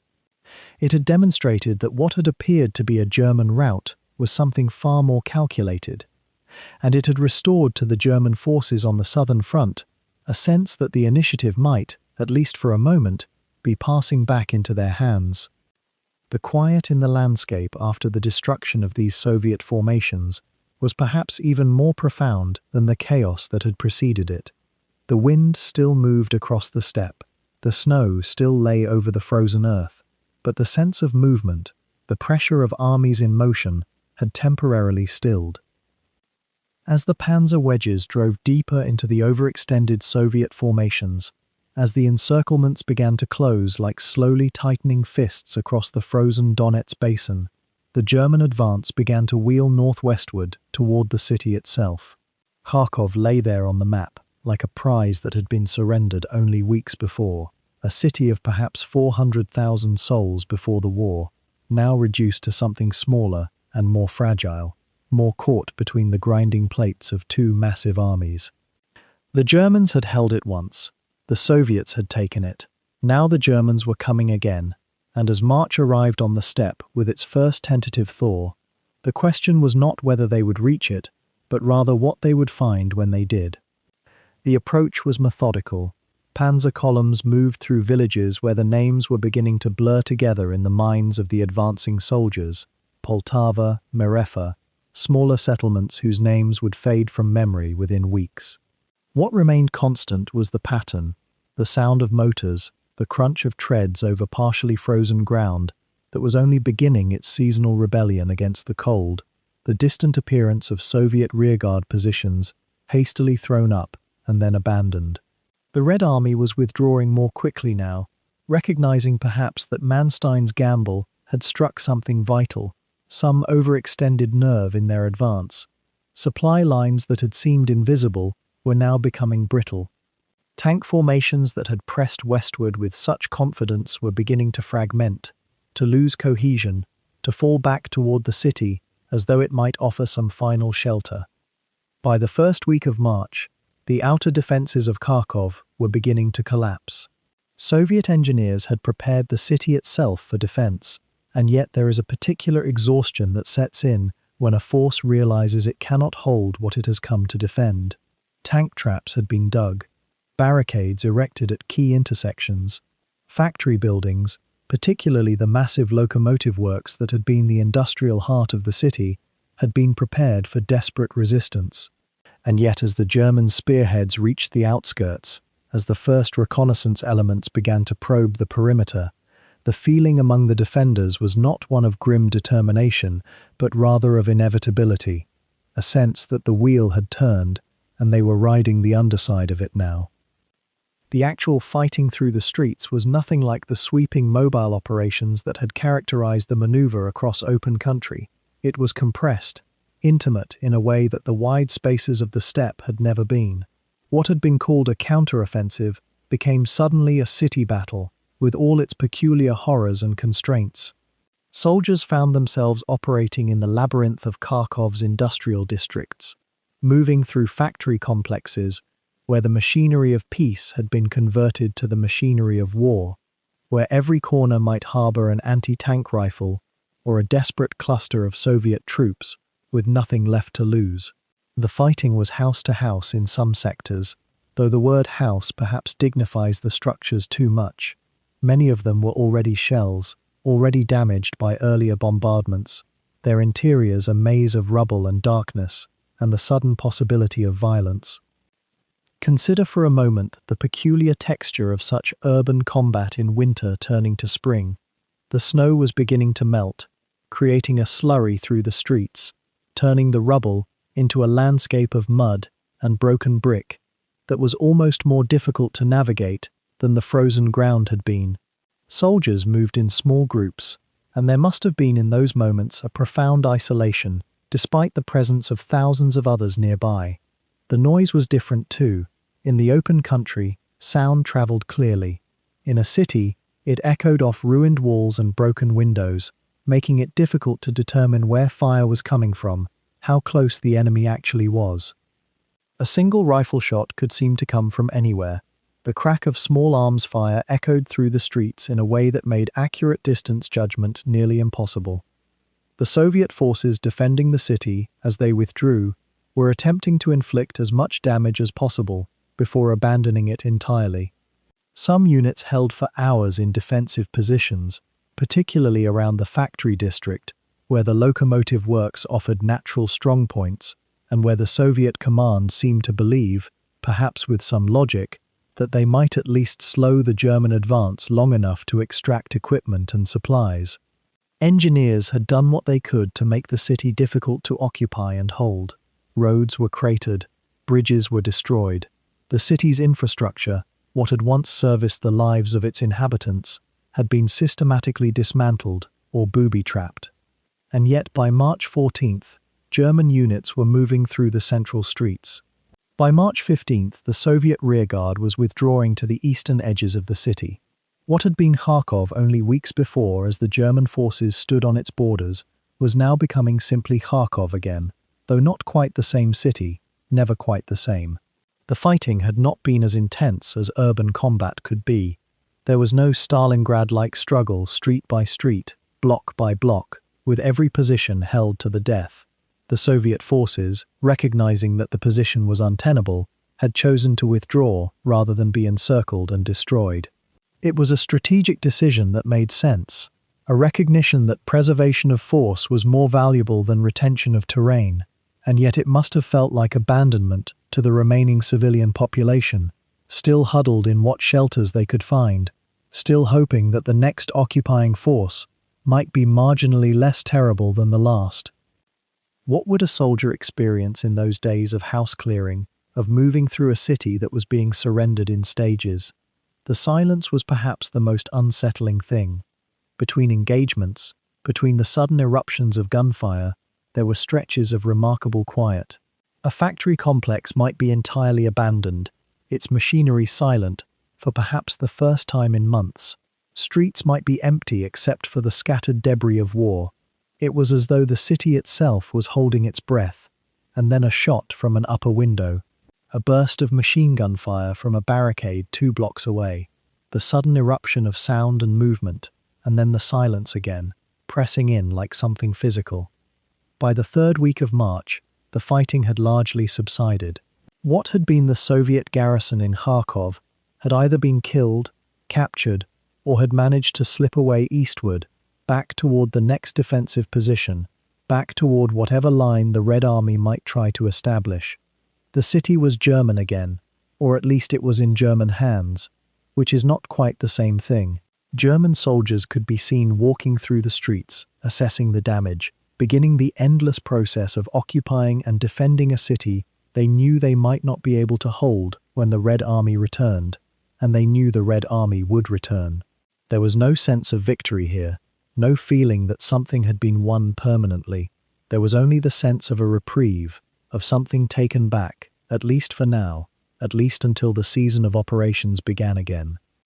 Yet beneath the operational elegance of Manstein's maneuver, the precision of the encirclement, the moment when Soviet columns realized they had been drawn too far forward into empty space, lay a quieter, more troubling reality that moved through the winter landscape at its own pace.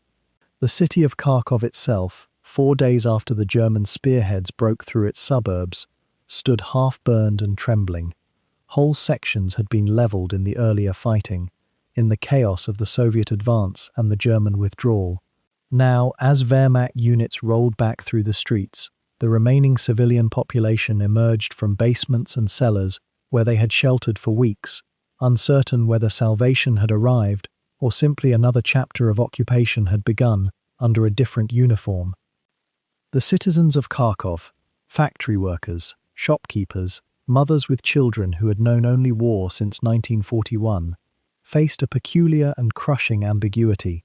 For months they had lived under Soviet rule that had returned with the winter offensive, the Red Army pressing westward after Stalingrad's collapse. Then, in the span of days, that Soviet presence evaporated and German troops moved back in. The switchover was not gentle. It was not meant to be. Military occupations, even when conducted with relative restraint compared to the horrors that had preceded them, carry within them an intrinsic hardness. Requisitions intensified. Investigations into collaboration during the Soviet months began immediately. Those who had welcomed Soviet soldiers or worked for Soviet administrators now faced interrogation and fear. Those who had worked for the Germans previously faced a different set of calculations. Were they reliable? Had they wavered? Had they been corrupted by Soviet ideology during those brief weeks when the Red Army seemed ascendant? In the frozen ruins of Kharkov, the human cost of operational genius became a kind of archaeology of suffering. Civilians froze in unheated apartments. The wounded from both armies, German and Soviet, filled whatever hospital spaces remained standing, and medical supplies, critically short throughout the Wehrmacht's logistics system, had to be divided between the occupying force and the occupied population. Hunger deepened. The German army requisitioned what little food remained, as armies do, because they must feed their soldiers if those soldiers are to fight. This is not cruelty born of ideology alone, though ideology was woven throughout the Nazi occupation. It is the mathematics of total war, where the survival of the occupying force comes before the survival of those beneath its heel. Still, the mathematics are no less bitter for being logical. There is something that historians, in their careful and necessary precision, sometimes gentle over, the texture of waiting in an occupied city. It is not dramatic. It does not fit easily into narratives of maneuver and counterattack. Yet for the people living through those weeks in Kharkov, waiting and dread formed the substance of each day. Will there be food today? Will there be soldiers at the door? Will someone inform on me? Will the front move again and bring new uncertainty? The strategic genius of Manstein's operation was undeniable, but it occurred in a human landscape where genius and suffering are not separate phenomena. They are woven together. The recapture of Kharkov brought the Wehrmacht something valuable: time, territory, a reprieve from the catastrophic momentum that had been driving them backwards since Stalingrad fell. But what did it buy for Kharkov itself? A pause. Perhaps only that. The front lines stabilized for a few months along the Don and Donets rivers. The Red Army, having overextended itself in pursuit of victory, fell back to regroup and prepare for a new offensive. This lull meant that the Germans, for a brief season, did not face immediate annihilation.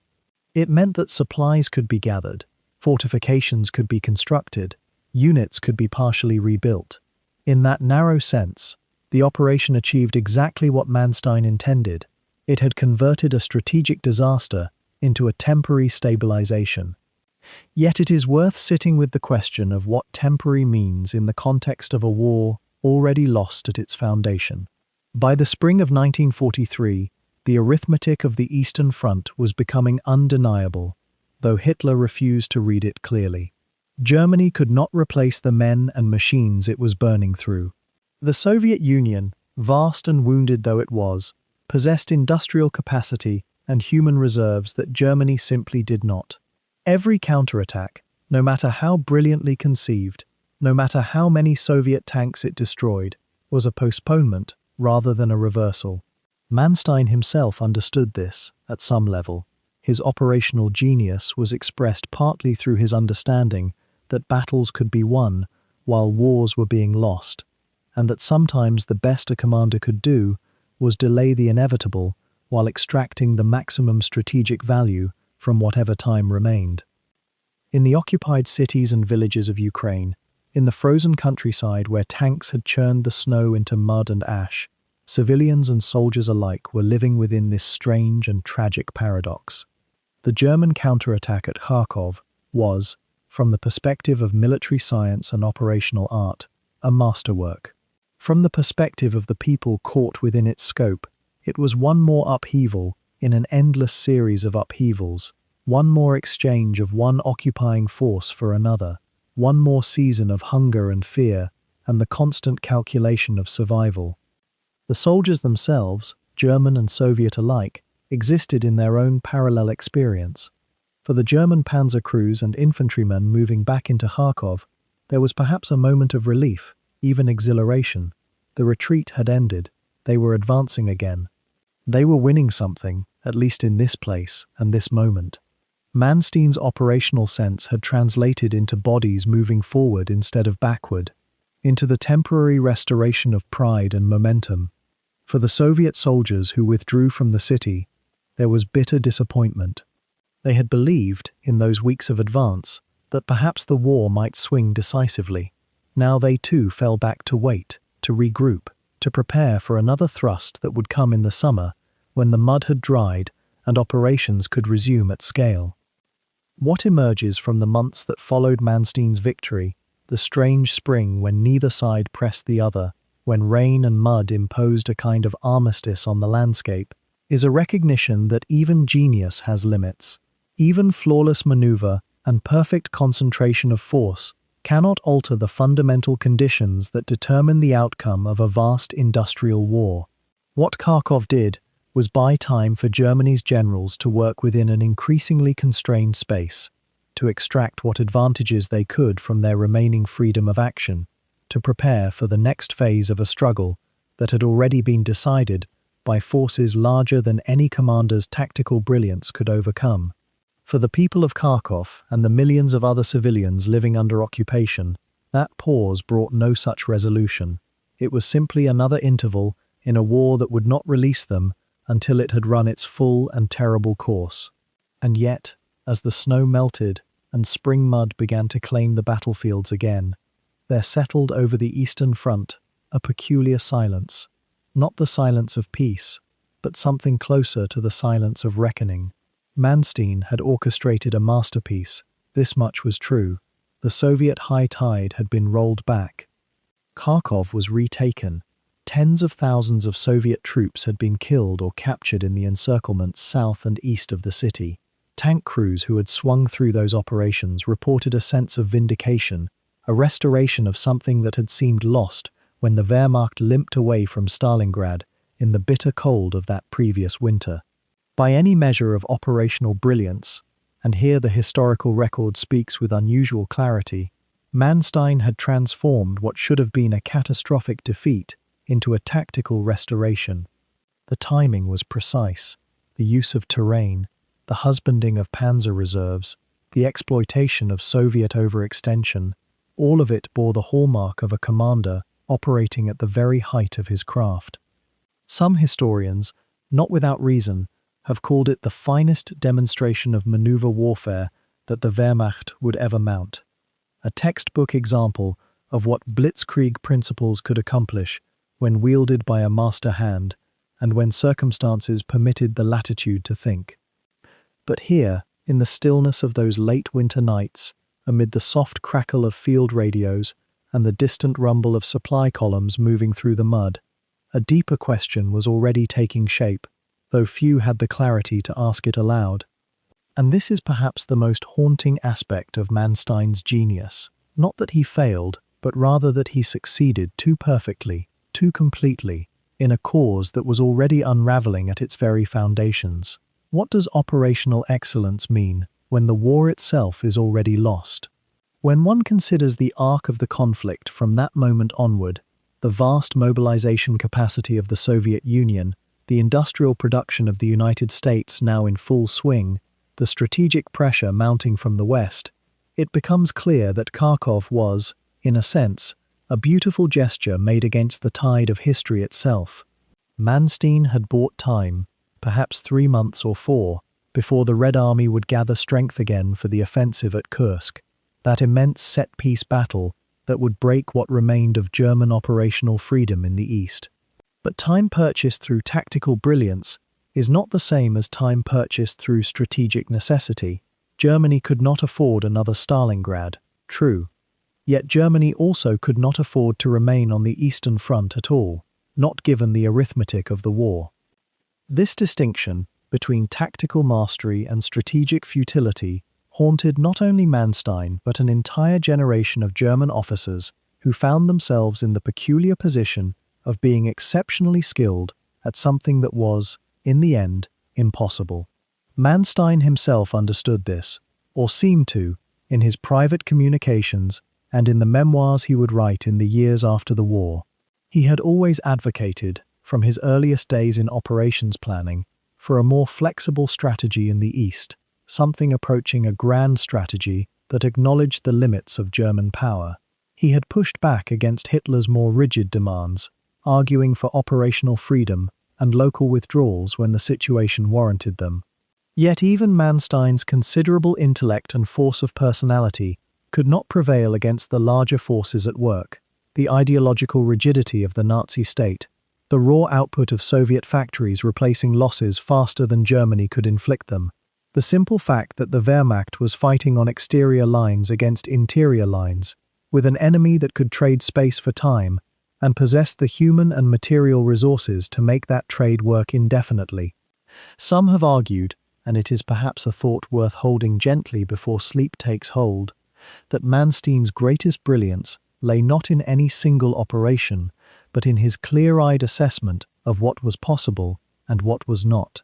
He was a realist in an army that had largely surrendered to fantasy, or at least to wishful thinking dressed up as strategy. When he advocated for a withdrawal here, or a defense in depth there, or even the abandonment of territory to preserve force, he was thinking in terms that the High Command could not or would not accept. And this becomes, in some ways, a more human story than the story of Kharkov itself, the story of a brilliant mind trapped within a failing system, trying to salvage what could be salvaged while the whole edifice crumbled around him. The counteroffensive at Kharkov has sometimes been called a masterpiece of operational art, and by the standards of military history and the history of tactics, it truly was. The execution was flawless. The results were undeniable. German soldiers who participated in it spoke of it with a kind of pride long after the war, a moment when they had felt, if only briefly, that the initiative was back in their hands, that they were once again the masters of maneuver on a battlefield. But within the larger war, within the context of Germany's overall strategic position, it was rather like a musician playing a perfect concerto while the concert hall itself was burning down. The flames were not visible from the stage. The music was beautiful, and yet the structural supports were failing, the exits were closing, and time was running out in ways that no amount of tactical brilliance could arrest or reverse. It is one of the quieter and perhaps more melancholy truths of military history that genius and futility are not opposites. They can exist side by side, indeed they often do.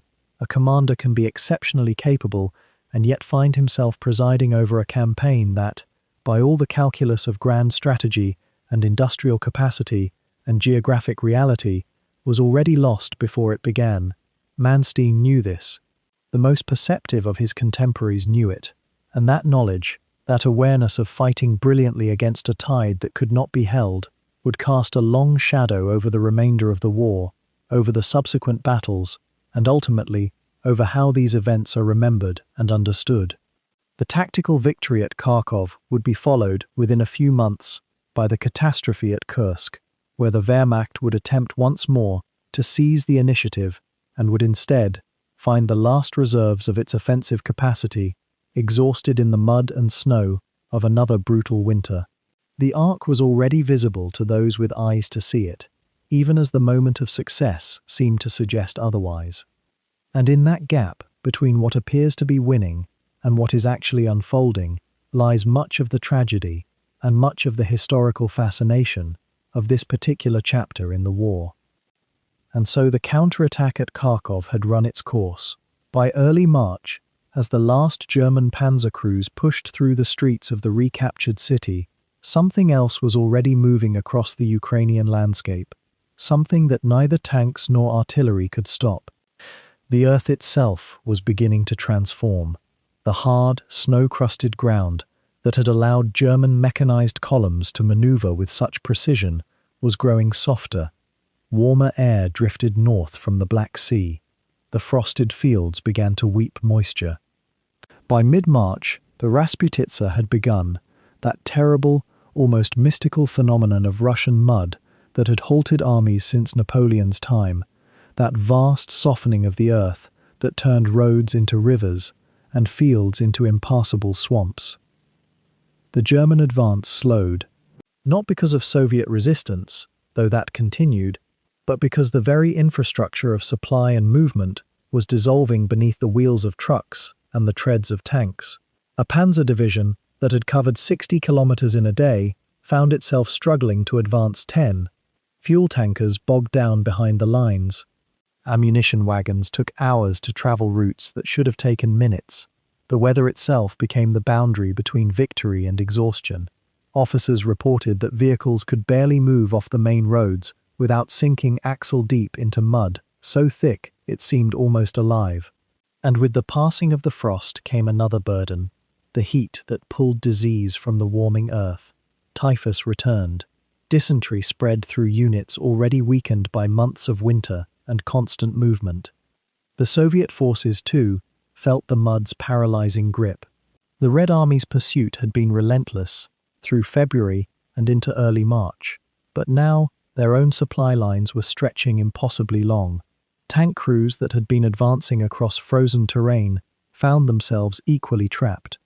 The momentum that had carried Soviet armor westward after Stalingrad, that sense of inevitable forward motion that had sustained morale and discipline, began to dissipate into the mud.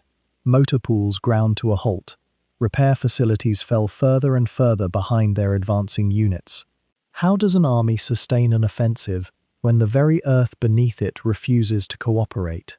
Manstein, watching the landscape transform, understood something that many commanders struggled to grasp, that sometimes geography itself imposes a ceasefire. The German High Command, which had been skeptical of his counteroffensive in the first place, began to see the mud not as a defeat, but as a reprieve. Hitler's fury at the withdrawal from Kharkov had been genuine and volcanic, but success has a way of softening even the harshest judgment. The Führer began to speak, in those long rambling monologues that characterized his command style, of holding what had been regained. Defensive lines were ordered. Fortifications began to take shape. The front, which had been so fluid and murderous through the winter and spring, seemed to be crystallizing into something more static, more entrenched. But within both the German and Soviet high commands, there was a knowledge, almost unspoken, that this mud-enforced pause would not last long. The Rasputitsa was temporary. Summer would come, the ground would dry. And when it did, the killing would resume with even greater intensity, because both sides now understood that they were locked in a war of attrition. That maneuver and brilliant tactics, however dazzling, could not change the fundamental mathematics of industrial warfare. Somewhere, planners were already drawing maps of a place called Kursk, a city that lay north of Kharkov, where another massive engagement was beginning to take shape in the minds of strategists. But that was still months away. In April and early May, as the mud persisted and then began, almost reluctantly, to release its grip, the two armies existed in an odd state of mutual recovery. German troops, exhausted from their counteroffensive, settled into prepared positions. They dug trenches. They built bunkers. They took stock of losses and celebrated a tactical victory that felt, to many who had fought in it, almost hollow. Not because the victory was meaningless, but because victory itself no longer seemed to matter in the context of the larger war. How long can an army sustain itself on tactical triumphs when the strategic situation is deteriorating? The question hung unasked in officers' tents from the Don River to the Sea of Azov. Soviet commanders, similarly, used the pause to reorganize. Reports flowed into Moscow about German positions, about the concentration of panzer divisions, about the strengthening of the front. Stalin and his generals, Zhukov, Vasilevsky, the increasingly confident voices of Soviet operational genius, began to imagine something that would make the victory at Kharkov seem, in retrospect, almost quaint. They imagined a trap. They imagined a way to fix the German armies in place while overwhelming them with coordinated attacks from multiple directions. The seeds of Kursk were being planted in those mud-heavy weeks of spring, and yet, in those strange interludes between battles, there exists a kind of exhausted peace. Soldiers cleaned weapons that had become almost extensions of their own bodies. They wrote letters home that would take months to arrive, if they arrived at all. Small villages near the front, half destroyed and twice occupied, experienced moments of terrible quiet. The guns that had dominated the landscape for so long fell silent, or nearly so. There was always some distant artillery, some far-off reminder that the war continued, even if both armies seemed, for a moment, to be breathing. The mud that had seemed so terrible, that had halted progress and destroyed vehicles and driven men to despair, began to feel almost necessary. It was a rest that neither side had earned, but both sides desperately needed. Manstein used the time to plan and to think. His counteroffensive had been, by any measure, a success. But it was, he must have known, a final success of a particular kind, the last great German offensive operation in the East that would achieve real territorial gain and inflict genuine strategic surprise. The initiative, though it flickered back into German hands for a moment, would not remain there long. The Soviets were learning. Their armies were growing larger. Their logistics, though still sometimes fragile, were becoming more sophisticated.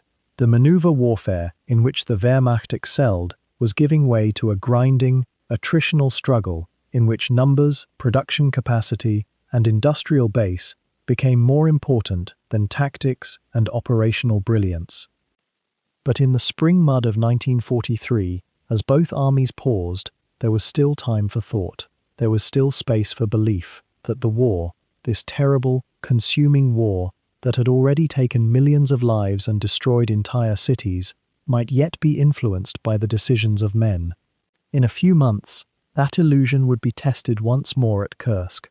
The largest tank battle in human history would be fought there, in July, under a summer sky. But first, the mud had to release its grip. First, the earth had to dry. First, both armies had to complete their rest and their preparations.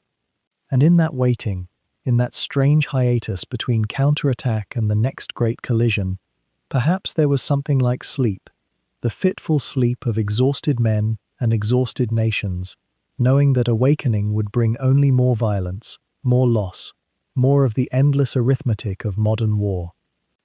When we fold away the maps and let the dust settle on the archival photographs, when the voices of the commanders fade into the archive and the rattle of tank treads quiets into silence, what remains?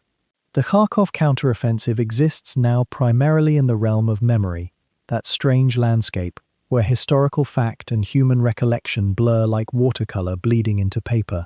Manstein's brief masterpiece, that surgical swing of panzer columns and the recapture of a city twice fought over, has become something different from what it was in March of 1943. It has become a story we tell ourselves. The maps, if you were to pull them from their folders now, show the precise movements with such clarity, such geometric exactitude. Red arrows and blue arrows, tracing the advance and retreat, the positions marked with neat symbols denoting divisions and corps. And yet the map is never quite the map, is it? The cartographer's neat lines cannot capture the mud beneath the wheels, the frostbite in the fingers gripping the cold steel of a rifle, the particular way hunger hollows a soldier's vision as he scans the horizon for movement. The map shows you where Manstein's forces struck, but it does not show you the moment when a Soviet tank commander realized his supply line had been cut, that peculiar sensation of confidence draining away like warmth from a body exposed to winter. We study Kharkov now, with the curious detachment of those who know how the larger story unfolds. We know that in less than 4 months, the Germans would assemble their forces for the Battle of Kursk, the largest tank engagement in history. We know that from Kursk forward, the Wehrmacht would never again mount a successful major offensive on the Eastern Front. We know that Manstein's operational genius, brilliant as it was, could not alter the fundamental mathematics of industrial capacity, manpower reserves, or the slow turning of strategic fortune. And so we read the accounts of the Kharkov counterattack with the knowledge of ending already fixed in our minds, like reading a love letter written by someone we know will never arrive. Yet perhaps that is not quite the right way to regard it. Perhaps the beauty of such a moment lies precisely in its fragility, in the knowledge that it was temporary, that the spring thaw would soon turn the steppe into mud and halt all movement, both Soviet and German. There was a pause. For a handful of weeks, the grinding pressure of the Red Army's advance eased. German soldiers, who had endured months of retreat and fear, who had survived Stalingrad's catastrophe, either in body or in imagination, experienced something like relief. The city that had been surrendered was retaken. The line for a moment held. It was not victory in any final sense, but it was something the exhausted men could hold in their minds as they tried to sleep in their trenches and bunkers, something to whisper about when officers were not listening. The strange stillness that follows an intense period of combat is a curious phenomenon, one that soldiers across centuries have remarked upon. After weeks or months of constant movement, of artillery fire and small arms crackle and the roar of engines, the silence becomes almost palpable. It is not peaceful, precisely, because peace is not what follows combat. Rather, it is an emptiness, a profound exhaustion that settles over the landscape. The mud begins to firm as April turns toward May. The snow melts into the earth. The rivers begin their seasonal swelling, and both armies take stock of their losses, their remaining strength, their supplies. Intelligence officers study reports. Staff officers update their maps. Soldiers clean their weapons and repair their uniforms, and try not to think too deeply about what comes next. Manstein himself understood, or so many historians have suggested, that the Kharkov counteroffensive was a reprieve rather than a reversal. He knew, in the way that great military minds sometimes do, that he had played the hand available to him with extraordinary skill, but that the deck itself was stacked against him. The Soviet Union had lost perhaps 200,000 men in the opening phases of their winter offensive and the failed push that followed. They had suffered defeats that would have crippled armies with fewer reserves. And yet, they had reserves. They could absorb losses that would have been catastrophic to Germany. They could rebuild divisions faster than Germany could replace them. This is the knowledge that underlies all of Manstein's later memoirs and accounts, the quiet acknowledgement of a man who had done something genuinely difficult and genuinely impressive, while remaining fully aware that it was insufficient. We do not often talk about the soldiers who were not yet born when Kharkov was fought, the generations who inherited the memory of it through history books and documentary films, through interviews conducted decades after the war ended. For them, the counteroffensive exists as historical fact, as a sequence of events that can be analyzed and understood, but not felt. And yet there is something oddly moving about the way that memory persists, the way that a tactical maneuver from nearly 80 years ago still captures our attention, still makes us think about the intersection of human brilliance and historical inevitability.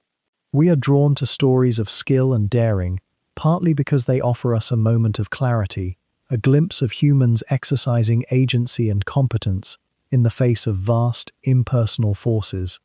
The city of Kharkov itself has been retaken and lost countless times since 1943. It has been Soviet and then Ukrainian. It has suffered occupations and bombardments. The very ground has absorbed so much violence that it seems almost miraculous that anything grows there at all. And yet the city persists, as cities do, as humans persist. The residents who were there during the Nazi occupation, who endured the brief period when the Wehrmacht held the territory, they too persisted. They survived, or some of them did, into the peace and into old age, carrying their memories forward. When we think of Kharkov now, When we consider Manstein's counterattack, we are engaging in an act of remembrance that is partly historical study and partly something else, something more like meditation. We are considering not just what happened, but what it means that it happened, why it mattered, and why it still calls to us across the decades. The tactical movements are interesting, certainly. The operational brilliance is worth studying. But perhaps what truly holds us is something simpler and more human. The story of people doing their best in terrible circumstances, of courage and skill deployed against overwhelming odds, of a moment of success that we know could not be sustained, but that nonetheless occurred, that nonetheless meant something to those who were there. The maps fade like snow that has been touched by the first warmth of spring. They dissolve at the edges, become unclear, lose their precision. The dates and the coordinates and the neat little symbols begin to feel less important than the texture of the experience itself, the feel of it, the sense of a story that had a beginning and a middle and an ending, even if that ending was not conclusive. The war rolled on after Kharkov. Other battles were fought, other victories and defeats. The Wehrmacht would cling to the Eastern Front for 2 more brutal years before the end came. And yet in the February and March of 1943, something singular occurred. A general of great capability made a decision that violated the standing orders of his political superior. He gambled with the forces available to him. He calculated that the enemy had overextended, that there was an opportunity in that overextension, that a swift and